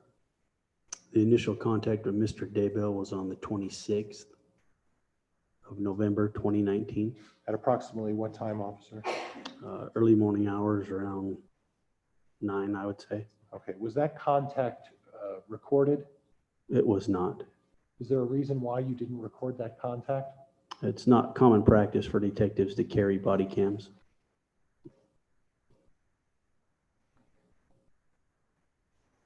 Is it common practice for detectives to record conversations with witnesses when you interview them? It is. Can you understand why it's important that an interview with a witness is recorded? Yes. And it's important to record a witness or an interview with a witness so that we get the factual statements made by people recorded accurately. Would you agree with that? I would. And it's important that when we make statements and we make representations regarding statements that people make and observations, that they're accurate observations, right? That's correct. And one of the best ways to do that is to record those observations. Would you agree with me? I would. Okay. This was somewhat of an important case, was it not? Not at that time. It was just a welfare check. Okay. And then this welfare check turned into an interview with Mr. Cox and Mr. Daybell, however, correct? Correct. At any time, did you think that maybe you should have recorded this? No, sir. Okay. Did you record any of the other interviews with any of the other witnesses throughout your investigation? I did. And whose interviews have you recorded? Melanie Boudreau's interview. Then let's stop there. How many times did you talk with Melanie Boudreau? Objection, this exceeds the scope of the direct. Mr. Pryor, before we go any further, I'm hearing a shudder. Can the media please turn off the shudder sound? It's impeding my ability to hear the attorneys from both the state and the defense. Mr. Pryor, let me go back there. Mr. Wood, the objection is based upon exceeding the scope of the direct. Mr. Pryor, I'll let you respond to that objection. Well, Judge, throughout his testimony, he made at least a couple of references to interviewing other members of the family and having conversations with them about various facts in this as part of his testimony with Mr. Wood. Quite honestly, if he's talking as Mr. Boudreau is one of those folks that he gained information from, one, I'm going to get into what information did he gather from them, and two, whether or not that's been memorialized in the form of a recording. So I think it is relevant, and I think quite honestly, it's permissible inquiry in this particular case. At this point, Your Honor, he's asking for hearsay information, and again, he's way outside the scope of what Detective Hermosillo testified to. Mr. Pryor, as it pertains, I think there were a couple questions as to a search of an apartment that belonged to Ms. Bedreau. I think that there was some brief questioning about questions of family members, but as far as the depth of those conversations, your objection was that they were hearsay. I agree with Mr. Wood, they are hearsay. Tell me where you're desiring to go. If you're just laying some foundation or getting some information about the communication, when it happened, et cetera, I think that that's completely relevant and it's completely within the scope. If it's beyond that, tell me what your argument is. Well, Judge, quite honestly, I'm not necessarily seeking the exact information that those particular witnesses provided to this officer. What I'm trying to seek is a timeline as to exactly who he spoke to and when, and where he gathered this information. And as part of seeking that information as to who he spoke to, when he spoke to as part of this case, I would like to know whether or not that's a recorded conversation. So I am afforded the opportunity to look at what this officer testifies to today and compare it to what those recordings are. And I think it's important that I be afforded that opportunity. And as part of this, it's a preliminary hearing. Preliminarily, I would like to know whether or not this officer recorded the conversations. With that, I will allow the questions pertaining to who he spoke to and when he spoke to them, whether or not they were recorded. But as far as the substance of those conversations, I will sustain the objection that Mr. Wood has raised as far as hearsay. All right. You spoke with Melanie Boudreau, is that correct? Yes, sir. And how many times did you speak with her? One time, And when was that, sir? December 3rd, 2019. Was that as part of the investigation of the welfare check? Yes, it was. Okay, was there any other inquiry in there as to, were you at that point, had this moved into an area of trying to decide whether there had been any foul play with JJ or Tylee? I was asking Miss Boudreau how we could get a hold of Mr. Daybell or Laurie Vallow. Okay, and that's to inquire as to the whereabouts of JJ at that time? That is correct. What about Tylee? Had it moved into that as well? I did ask about Tylee. Okay, at this, Your Honor, I'm going to object again. He's now asking for information from those interviews. It has nothing to do with the scope of the direct examination. I'm not asking for information from Ms. Boudreau. I'm asking what this officer did as part of his investigation. Judge, we've just spent 2 hours listening to this officer talk about all of the steps in detail that he's done as part of his investigation. I think quite honestly, I ought to be able to ask some very basic questions about what witnesses he interviewed as part of that investigation. I can't even fathom how that's not allowable inquiry. And I think quite honestly, I don't know if Mr. Wood doesn't want to give me the information, or if this officer doesn't want to give me the information, but clearly I ought to be allowed to inquire as to what this officer did as part of his investigation.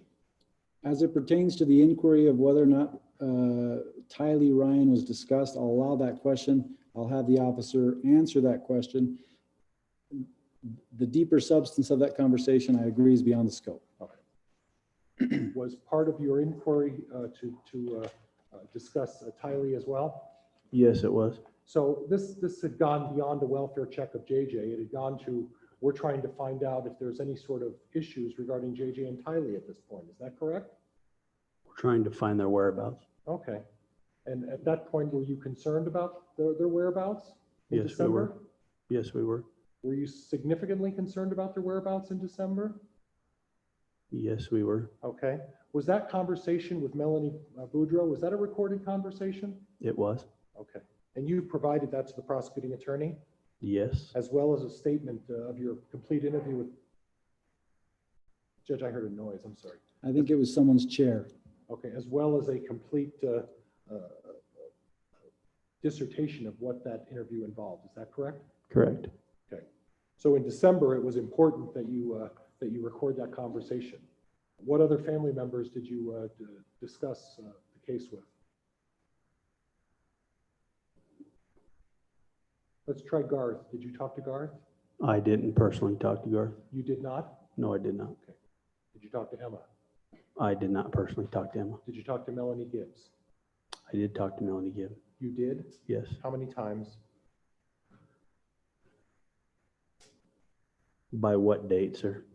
How about from the time you started investigating this in November until yesterday? Your Honor, this is far beyond the scope of the direct. A preliminary hearing, as the case law states, it's in no sense a trial.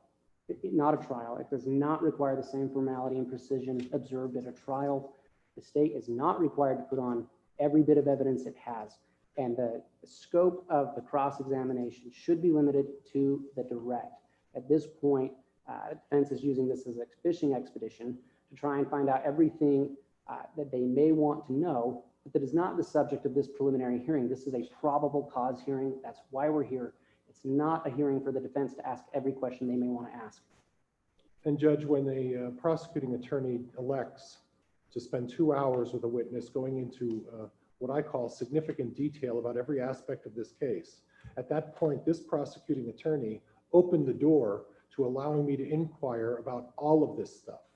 Quite honestly, he doesn't get it both ways. He doesn't get to say, I'm going to have this officer talk in great detail about every facet of this case from the beginning of his investigation through the end, all the way to the autopsy, and say, oh, Mr. Pryor, I'm now going to object to you inquiring and seeking information about the steps that were taken as part of this investigation from beginning to end. He doesn't get it both ways. It works so that I get a fair opportunity to inquire of this officer. I'm not asking of substance of those witnesses. I understand, and I understand completely the hearsay rules. But quite honestly, Judge, I'm dumbfounded by the fact that he's objecting, because I'm trying to find out who this officer spoke to and whether or not those questions and those conversations were recorded. This is not delving into specifics about each of the individual witnesses. I clearly should be permitted to go down this road. All right, the court's going to take a brief recess here. I'm going to look at one thing that I have a question about. We're going to take 5 minutes, and then we'll go back on the record and proceed with the cross. All right.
we'll go back on the record. CR 2220-755, State versus DeBell. Court took a brief recess. For the recess, there was an objection made by the state. That objection was based upon going beyond the scope of direct examination of Detective Hermosillo. Mr. Pryor responded with the argument that he was inquiring into facts of the investigation. The court initially overruled the objection and stated that I would allow the questions pertaining to who was spoken to, whether that conversation was recorded, when the conversation took place in the course of the investigation. I will stand by my ruling that I will allow Mr. Pryor to continue to inquire of the witness as to that state of the investigation. When it comes to the substance of those interviews or inquiries of the witnesses and or family, I'm going to sustain Mr. Robb's objection going forward that those will be unallowed or disallowed based upon hearsay. I think there's also a scope of the direct that would also come into play at that point. So Mr. Pryor, if you'd like to proceed with the questioning of Mr. or Detective Hermosillo on cross, you may do so. Thank you, Your Honor. Detective, when we were on the subject of Melanie Gibb, you spoke with her as well, is that correct? That's correct. Was that a recorded conversation?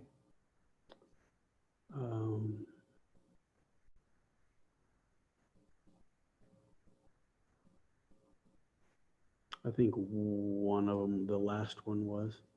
Well, When I spoke with her, we were on the phone. She was in Arizona and I was on a cell phone.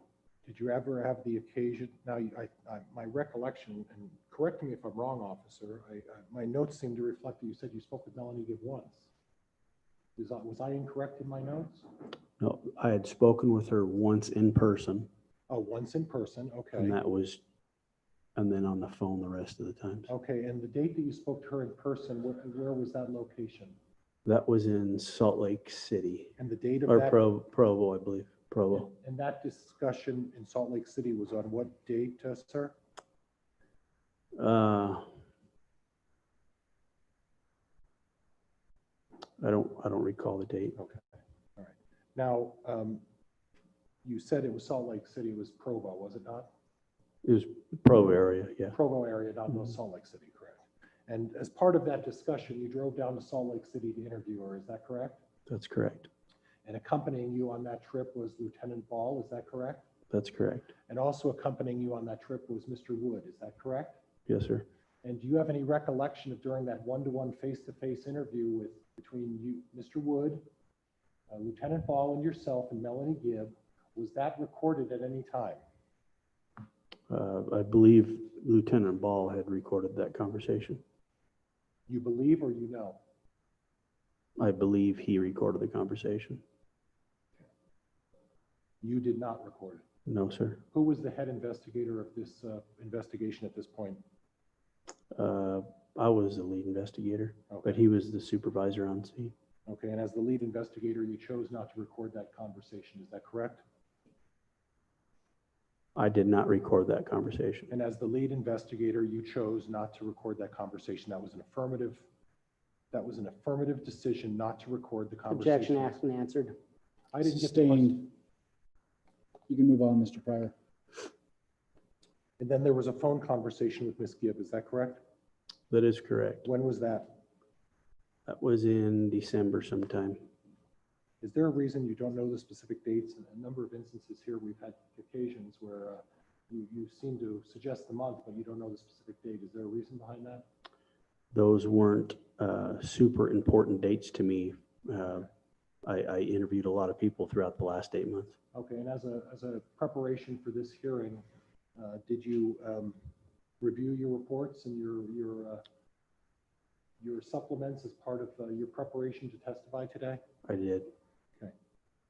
And in spite of reading that supplement and refreshing your recollection, you still don't remember the specific dates and times? Sir, forgive me. I can't remember every single word for an 8-month investigation on dates and times. And with all due respect to you, sir, I'm not questioning your integrity and I'm not questioning your honesty. But quite honestly, there's a lot of information here, is there not? There is. And there's a lot of things that are said as part of this investigation, is there not? There is. Okay. And I'd like to go back to the time on November 27th, I believe, or maybe, was it 26th? I'm sorry, it's November 26th. And even myself, I get dates wrong. But on November 26th, when you interviewed Mr. Daybell, you said that Mr. Daybell said he didn't know Laurie Vallow very well. Is that correct? That is correct. It's not recorded. Is that correct? That is correct. Is it possible that he said, I know her? And you said, how well do you know her? And he responded, well, I don't know her. Objection, hearsay. I'm asking a question as to whether this is possible he said this. And if he's going down the road of hearsay, Judge, this has already been ruled on. Your Honor, it calls for hearsay. I'm going to overrule the objection. Mr. Pryor, you may continue with the question. I believe the question was, is it possible? Right. I'll Is it allow that possible that question. Mr. Daybell said, I don't know her as well as Alex? No, that's not what I remember. Okay. But you've already acknowledged that your recollection and the number of facts may not be completely accurate. Is that correct? Objection, argumentative. Sustained. Do you have a clear recollection of every statement made by every single witness in this case, sir? Objection, argumentative. I'll allow the question. Do you have a clear recollection of every statement of every witness made in this case, sir? No. Do you have a clear recollection of every date and the substance and time of every date as part of your investigation in this case? Objection, relevance. Mr. Pryor, It goes to his recollection, it goes to bias, Judge. I'm going to overrule the objection. You may answer the question, Detective Hermosillo. Would you ask it again, please? Just the recollection of every date and time in this case as part of your investigation. No, I don't. And you would agree with me that it's possible that Mr. Daybell said that I don't know her as well. Objection, as asked and Alex does answered. her. Mr. Pryor, there's an objection as to asked and answered. Judge, I laid the foundation and went down the same road, but the question is slightly different. Is it possible that you made a mistake about whether or not Mr. Daybell stated what you claimed he stated? Mr. Wood, Your Honor, at this point, defense is clearly trying to get in a statement of his own client. That's hearsay. There's no exception for it. If he wants to get in Mr. Daybell's testimony, he can put Mr. Daybell on the stand.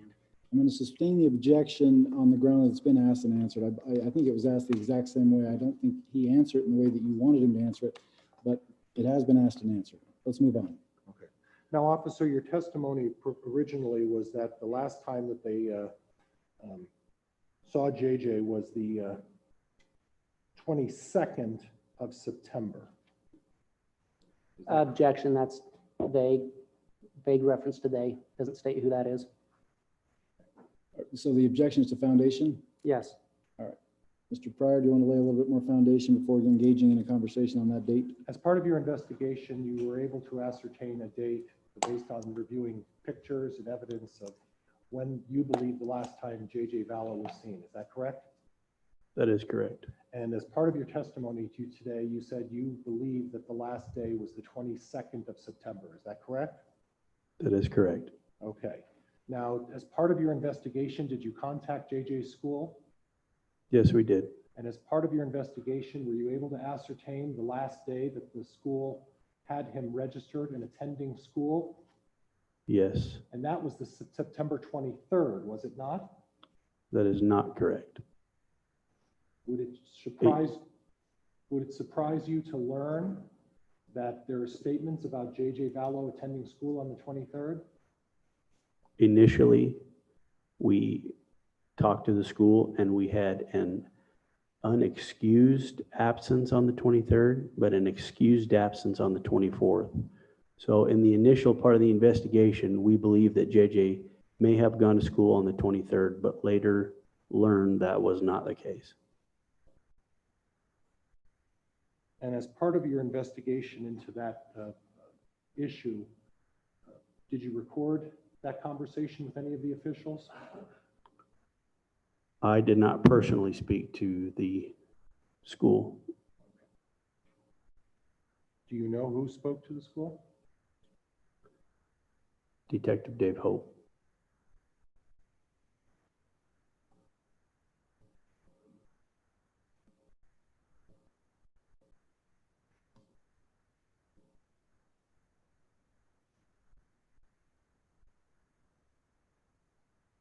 Now, you talked and made reference to hundreds of pictures and videos. Do you remember saying that? That is correct.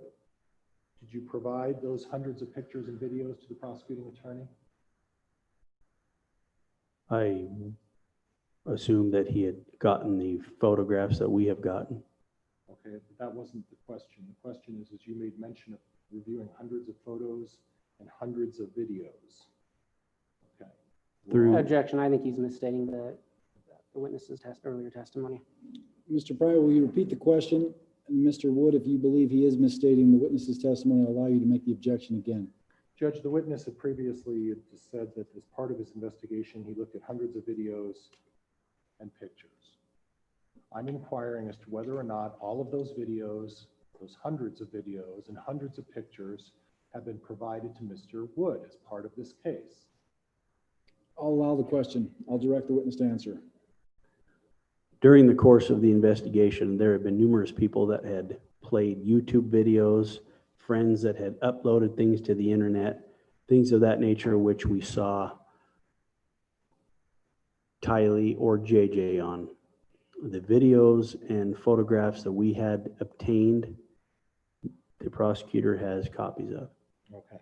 But then other videos that you've used as part of your investigation that were on YouTube. And when you're talking about these videos, you're talking about people in the community who have posted videos and audio, who have, this has drawn a significant amount of local attention. Would you agree with me? I would agree. And there's been a significant amount of people posting videos, posting pictures, posting audio in Fremont and Madison County. Would you agree with that, sir? Yes.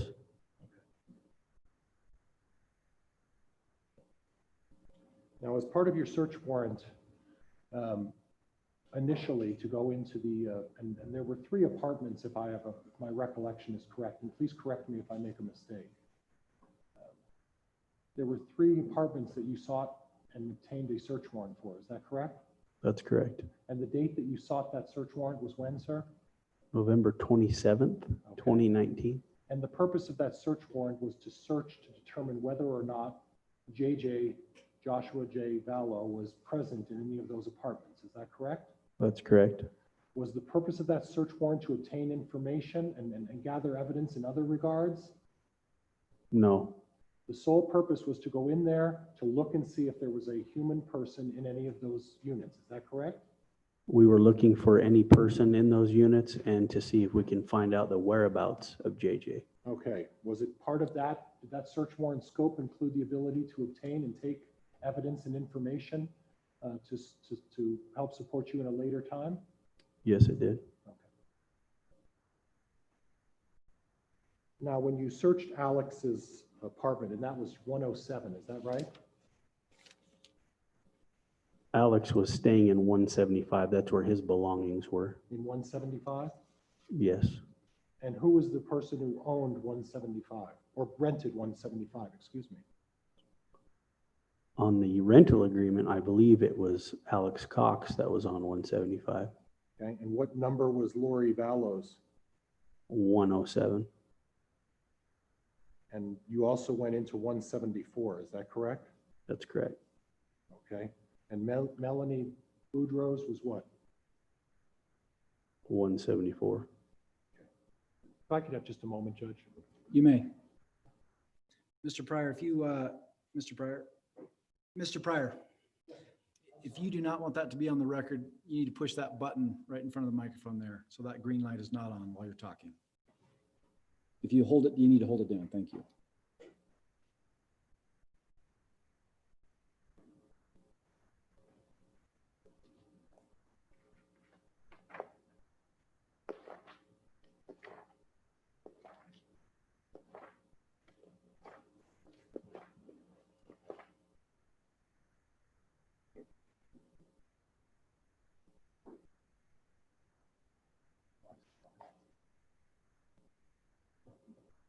So in 175, was there any indication that Alex Cox had any belongings in there whatsoever of any kind? In 175? Yes. Yes. Okay.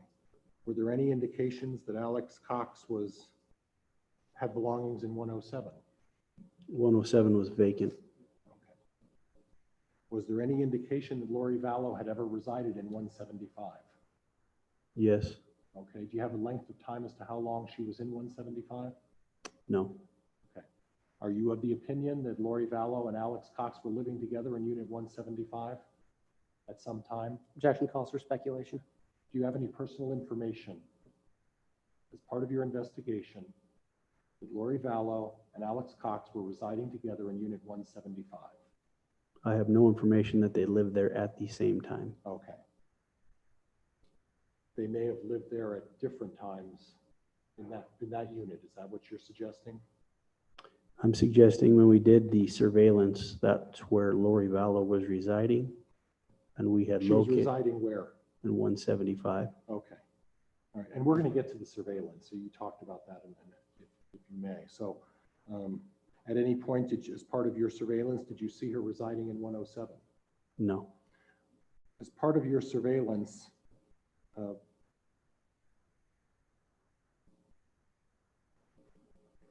was there a recording of any of the surveillance tapes? No. Did you record anything? No. How many hours would you suggest you did in surveillance of the Vallow apartment 175?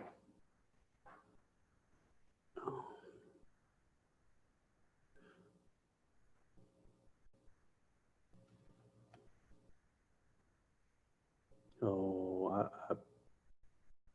15, 20 hours worth, maybe. Okay.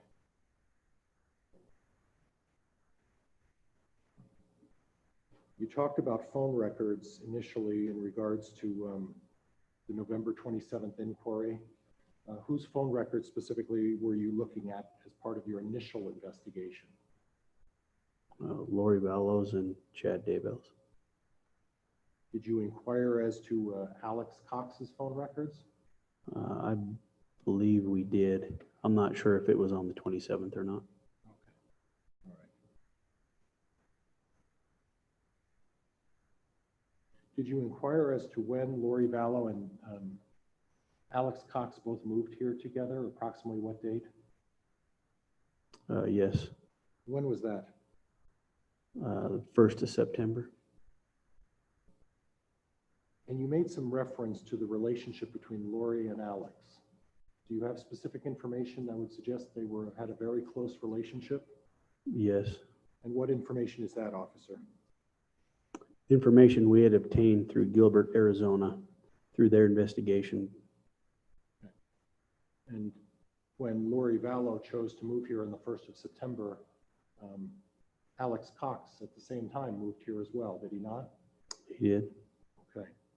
And in fact, they lived together for a portion of the time, did they not? I'm not aware of that. Okay. Is it possible that they did live together? Objection, Your Honor. I fail to see how this is relevant. There's I'll been an move on. objection as to relevance. Judge, I think I'm just going to move on. I think Okay. I can inquire in another manner about this evidence through another witness. Thank you. Thank you.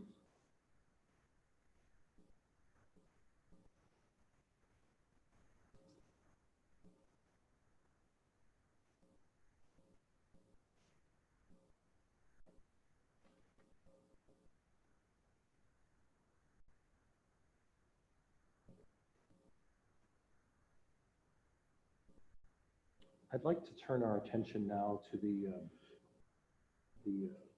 picture or the demonstrative evidence, and I believe it's exhibit number 10. And if you would be so kind again to get the pointer out and point where Mr. Daybell's vehicle was parked. So the court record is clear. Exhibit number 10 has remained up on an easel for the entire time on cross-examination. And the inquiry is about exhibit 10 that still exists on the easel. Go Now, ahead. how was the car parked in the driveway, officer? It was backed into the driveway facing west. Okay. So the car was backed in. Was it all the way to the garage or was it partially in the driveway? Sir, if you look at this, was taken that morning. Okay. So that's exactly where he was parked that morning when he was sitting in the vehicle. Well, I appreciate you pointing that out to me. What I would like you to do is verbalize how far close to the garage was the car in relation to the garage. 10 feet. So 10 feet from the door of the garage towards the street, is that correct? Rough guess, yes. And Judge, may I have permission to move freely towards that exhibit? There's another pointer, I think, that's over there. Is there not, bailiff? Is there just a? All right.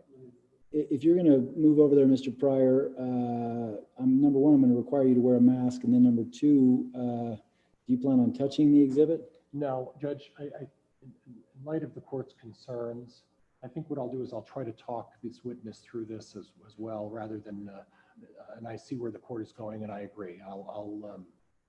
If I'm unable to do that, then I may request that the bailiff give me another pointer and we do it that way. I agree with the court. Okay. So in regards to the car being parked, and I will represent to you, officer, that I've been out to that house probably 6 or 7 times. How many times have you been out to the house? 15 or 20. Okay, when is the last time you were out there? The last search warrant I served on the residence. Okay. Now, on that day, can you give me the date and the time, the month and the date of when you were doing the search again? It was in June, correct? Which search are you referring to? The search that excavated and removed the evidence from behind the tree and the pet cemetery. That's correct, June 9th. Okay. And on June 9th, I'm looking at that picture and you say that's a picture taken of that situation. Is that correct? Yes, And I'm looking at the tree and the tree looks like it has foliage on it, correct? correct. Now, when I'm in the driveway and I'm standing, and quite honestly, I'll represent to you that I did the same thing you did. And the view to the tree back there where they found one of the remains is not particularly visible. So your testimony is that it is. Objection that he's just testifying now. The court is going to completely disregard any testimony or any information that's being provided by the attorney, Mr. Wood. If you're laying a little bit of foundation here for a question, Mr. Pryor, you may do so, Okay. but let the record reflect, your testimony is obviously not All right. evidence. So is it still your testimony that there's a visible line of sight between where the automobile was parked and that tree back in the corner where there were remains excavated? I never gave the testimony there was a clear line of sight. I simply said that he was looking towards the pond area. Oh, okay. So he wasn't necessarily, he looked over there. Did he look anywhere else at that point? I saw him looking towards the pond area. Okay. But the question was, did he look anywhere else? I'm sure he did look other Okay, so he places. was looking around. Is that correct? No, sir, that's not correct. He made motions to look in different directions. Is that correct? He wasn't looking as intently anywhere else as he was towards the pond area. And you can agree with me that it's somewhat alarming if someone shows up at your property and decides to bring a number of people to start digging up your property. Would that cause anyone concern? Yes, Okay. Now, I'd like to go to the, back to the tree behind what's called the pond area.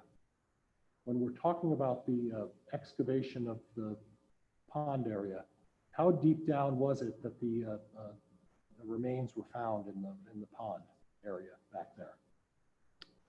I'd guess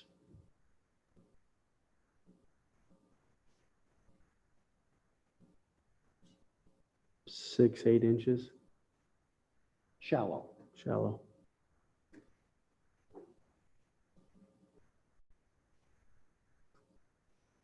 And then in regards to the pet cemetery, how far down into the ground in the pet cemetery?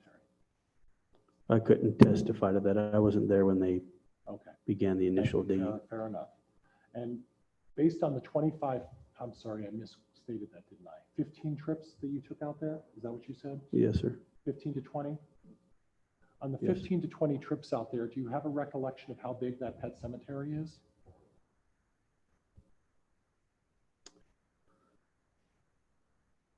Not every trip that I made out there was to the backyard. Okay. Do you have a recollection or an estimate, having been out, you've been next to the pet cemetery, correct? That's correct. And you viewed it, is that correct? That's correct. And you're trained as a police officer to recall facts and obtain evidence. Is that correct? That's correct. So when you're looking at a site where they're exhuming evidence, it would seem fair to assume that you would have an idea about how large of an area this pet cemetery was. So can you tell me how large the pet cemetery is? I didn't worry about measuring that. That's what the FBI recovery team was for. Now, you saw a marker on the pet cemetery that marked the pet cemetery of a dog. Is that correct? A dog was dug up there, yes. But you saw a post and like a monument or a picture of a dog. That's correct. Right? And that was basically almost like a headstone. Is that correct? I couldn't tell you what the statue was Okay. for. But you don't know what the statue was? No, what it was for. Oh, what it was for. What was it a statue of? I believe it was a dog. Okay. So there's no doubt that this was a pet cemetery. Is that correct? That's correct. Okay.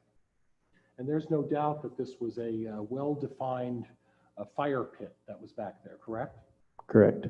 This wasn't a fire pit that was created out of the blue. It was a fire pit that was well established for a significant amount of time. Would you agree with that? Objection calls for speculation. There's a question. If there's speculation in the answer, I'll direct the witness to not answer. But if the witness knows the answer to that question. Judge, may I redefine my inquiry a little bit to You help may. in that regard? You may. Thank you, Your Honor. When you're referring to a fire pit back there, was there an actual circular area where there was a fire pit? That's correct. Was there also an area where there was numerous places where they were burning various items? Is that correct? I did not see that. Okay. All right.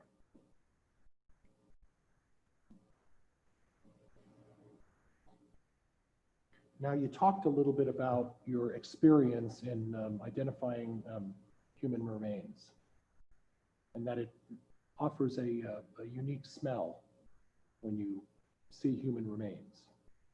Do you recall testifying about that? I didn't testify to my experience on identifying human remains. I testified to the smell of a decomposing body. Okay, and that is a very unique smell, is it not? It is. Have you ever had an occasion to smell what the smell of burning flesh smells like? No. Objection relevance. The witness never testified to that.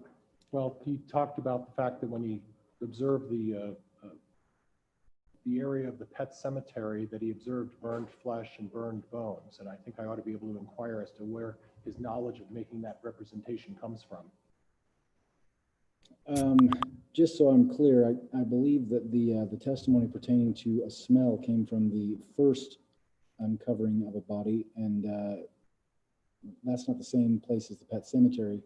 So, Mr. Pryor, with that information, tell me where you're going. Judge, I just want to,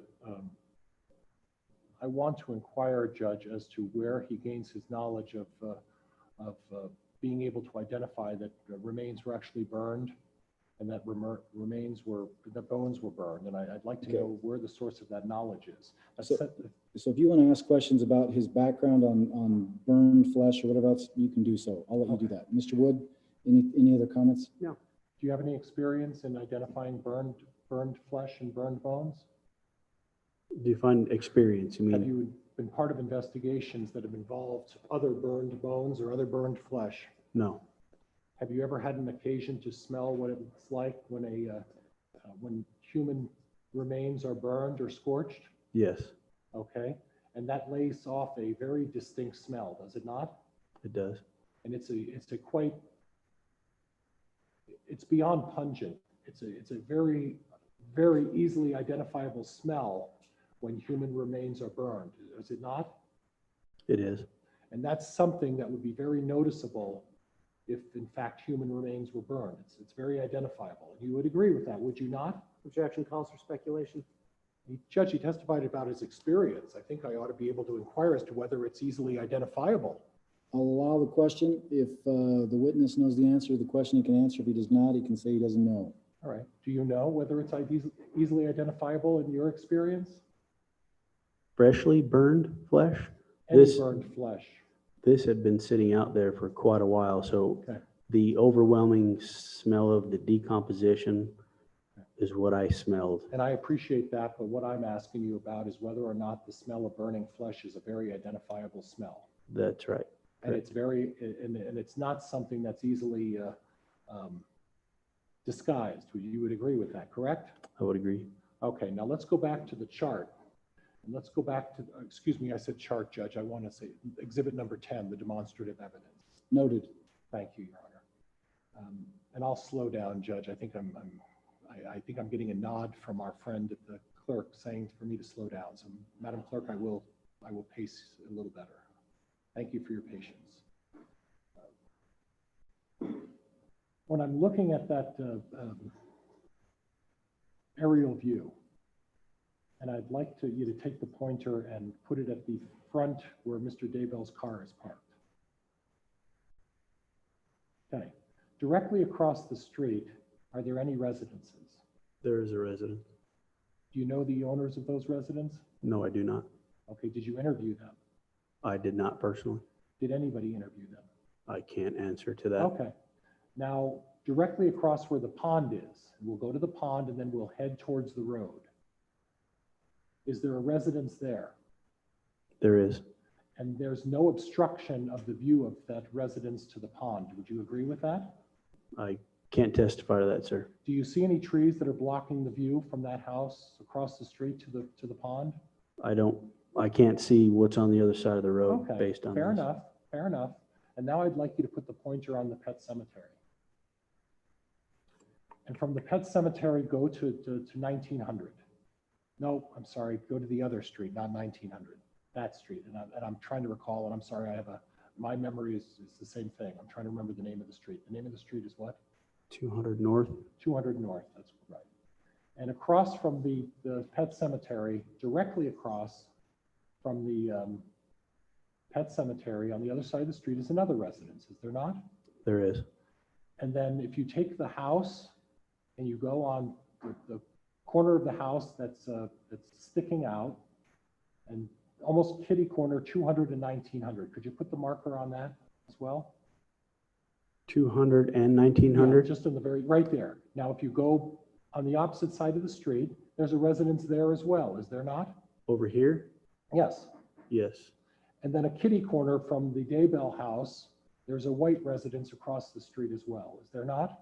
Your Honor, I'm going to object. This exceeds the scope of the direct examination. We never spoke about neighbors or houses outside of the Daybell property. This is the last question I'll allow, Mr. Pryor. All right. Is there a residence kitty corner from the Daybell residence? Where Chad's daughter lives, is that where you're talking? Well, thank you for that, but yes, where Emma lived at one point. Yes, right down here there is. Right. So if I count correctly, there's 1, 2, 3, 4, 5 residences surrounding the Daybell residence. Is that correct? That's correct. Okay. All right. Thank you.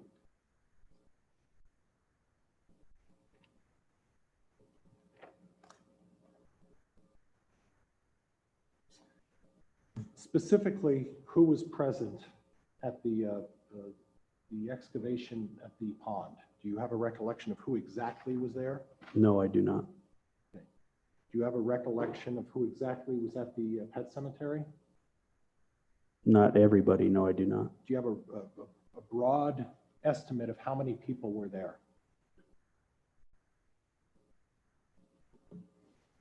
50, 30, 50, somewhere in there. 35 to 50 people? That's And accurate. those were a combination of the Rexburg Police Department? Rexburg Police, FBI, and Fremont County. How many FBI agents do you recollect being there? I can't recall. I can't answer that.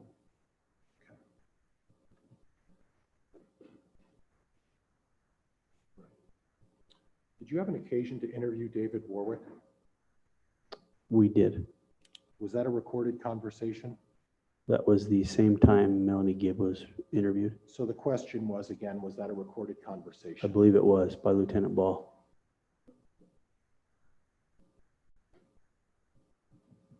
And you interviewed Ian Pawlowski, Yes, and you interviewed Melanie Bordeaux, is that right? that's correct. And now she's going by Pawlowski, is that correct? They're married, I guess, right? Yes, Okay. And again, were those interviews recorded? they were. And Judge, if I could have just a moment to review my notes, may I? You may. Thank you, Your Honor. If you're going to speak to your client, please push that button.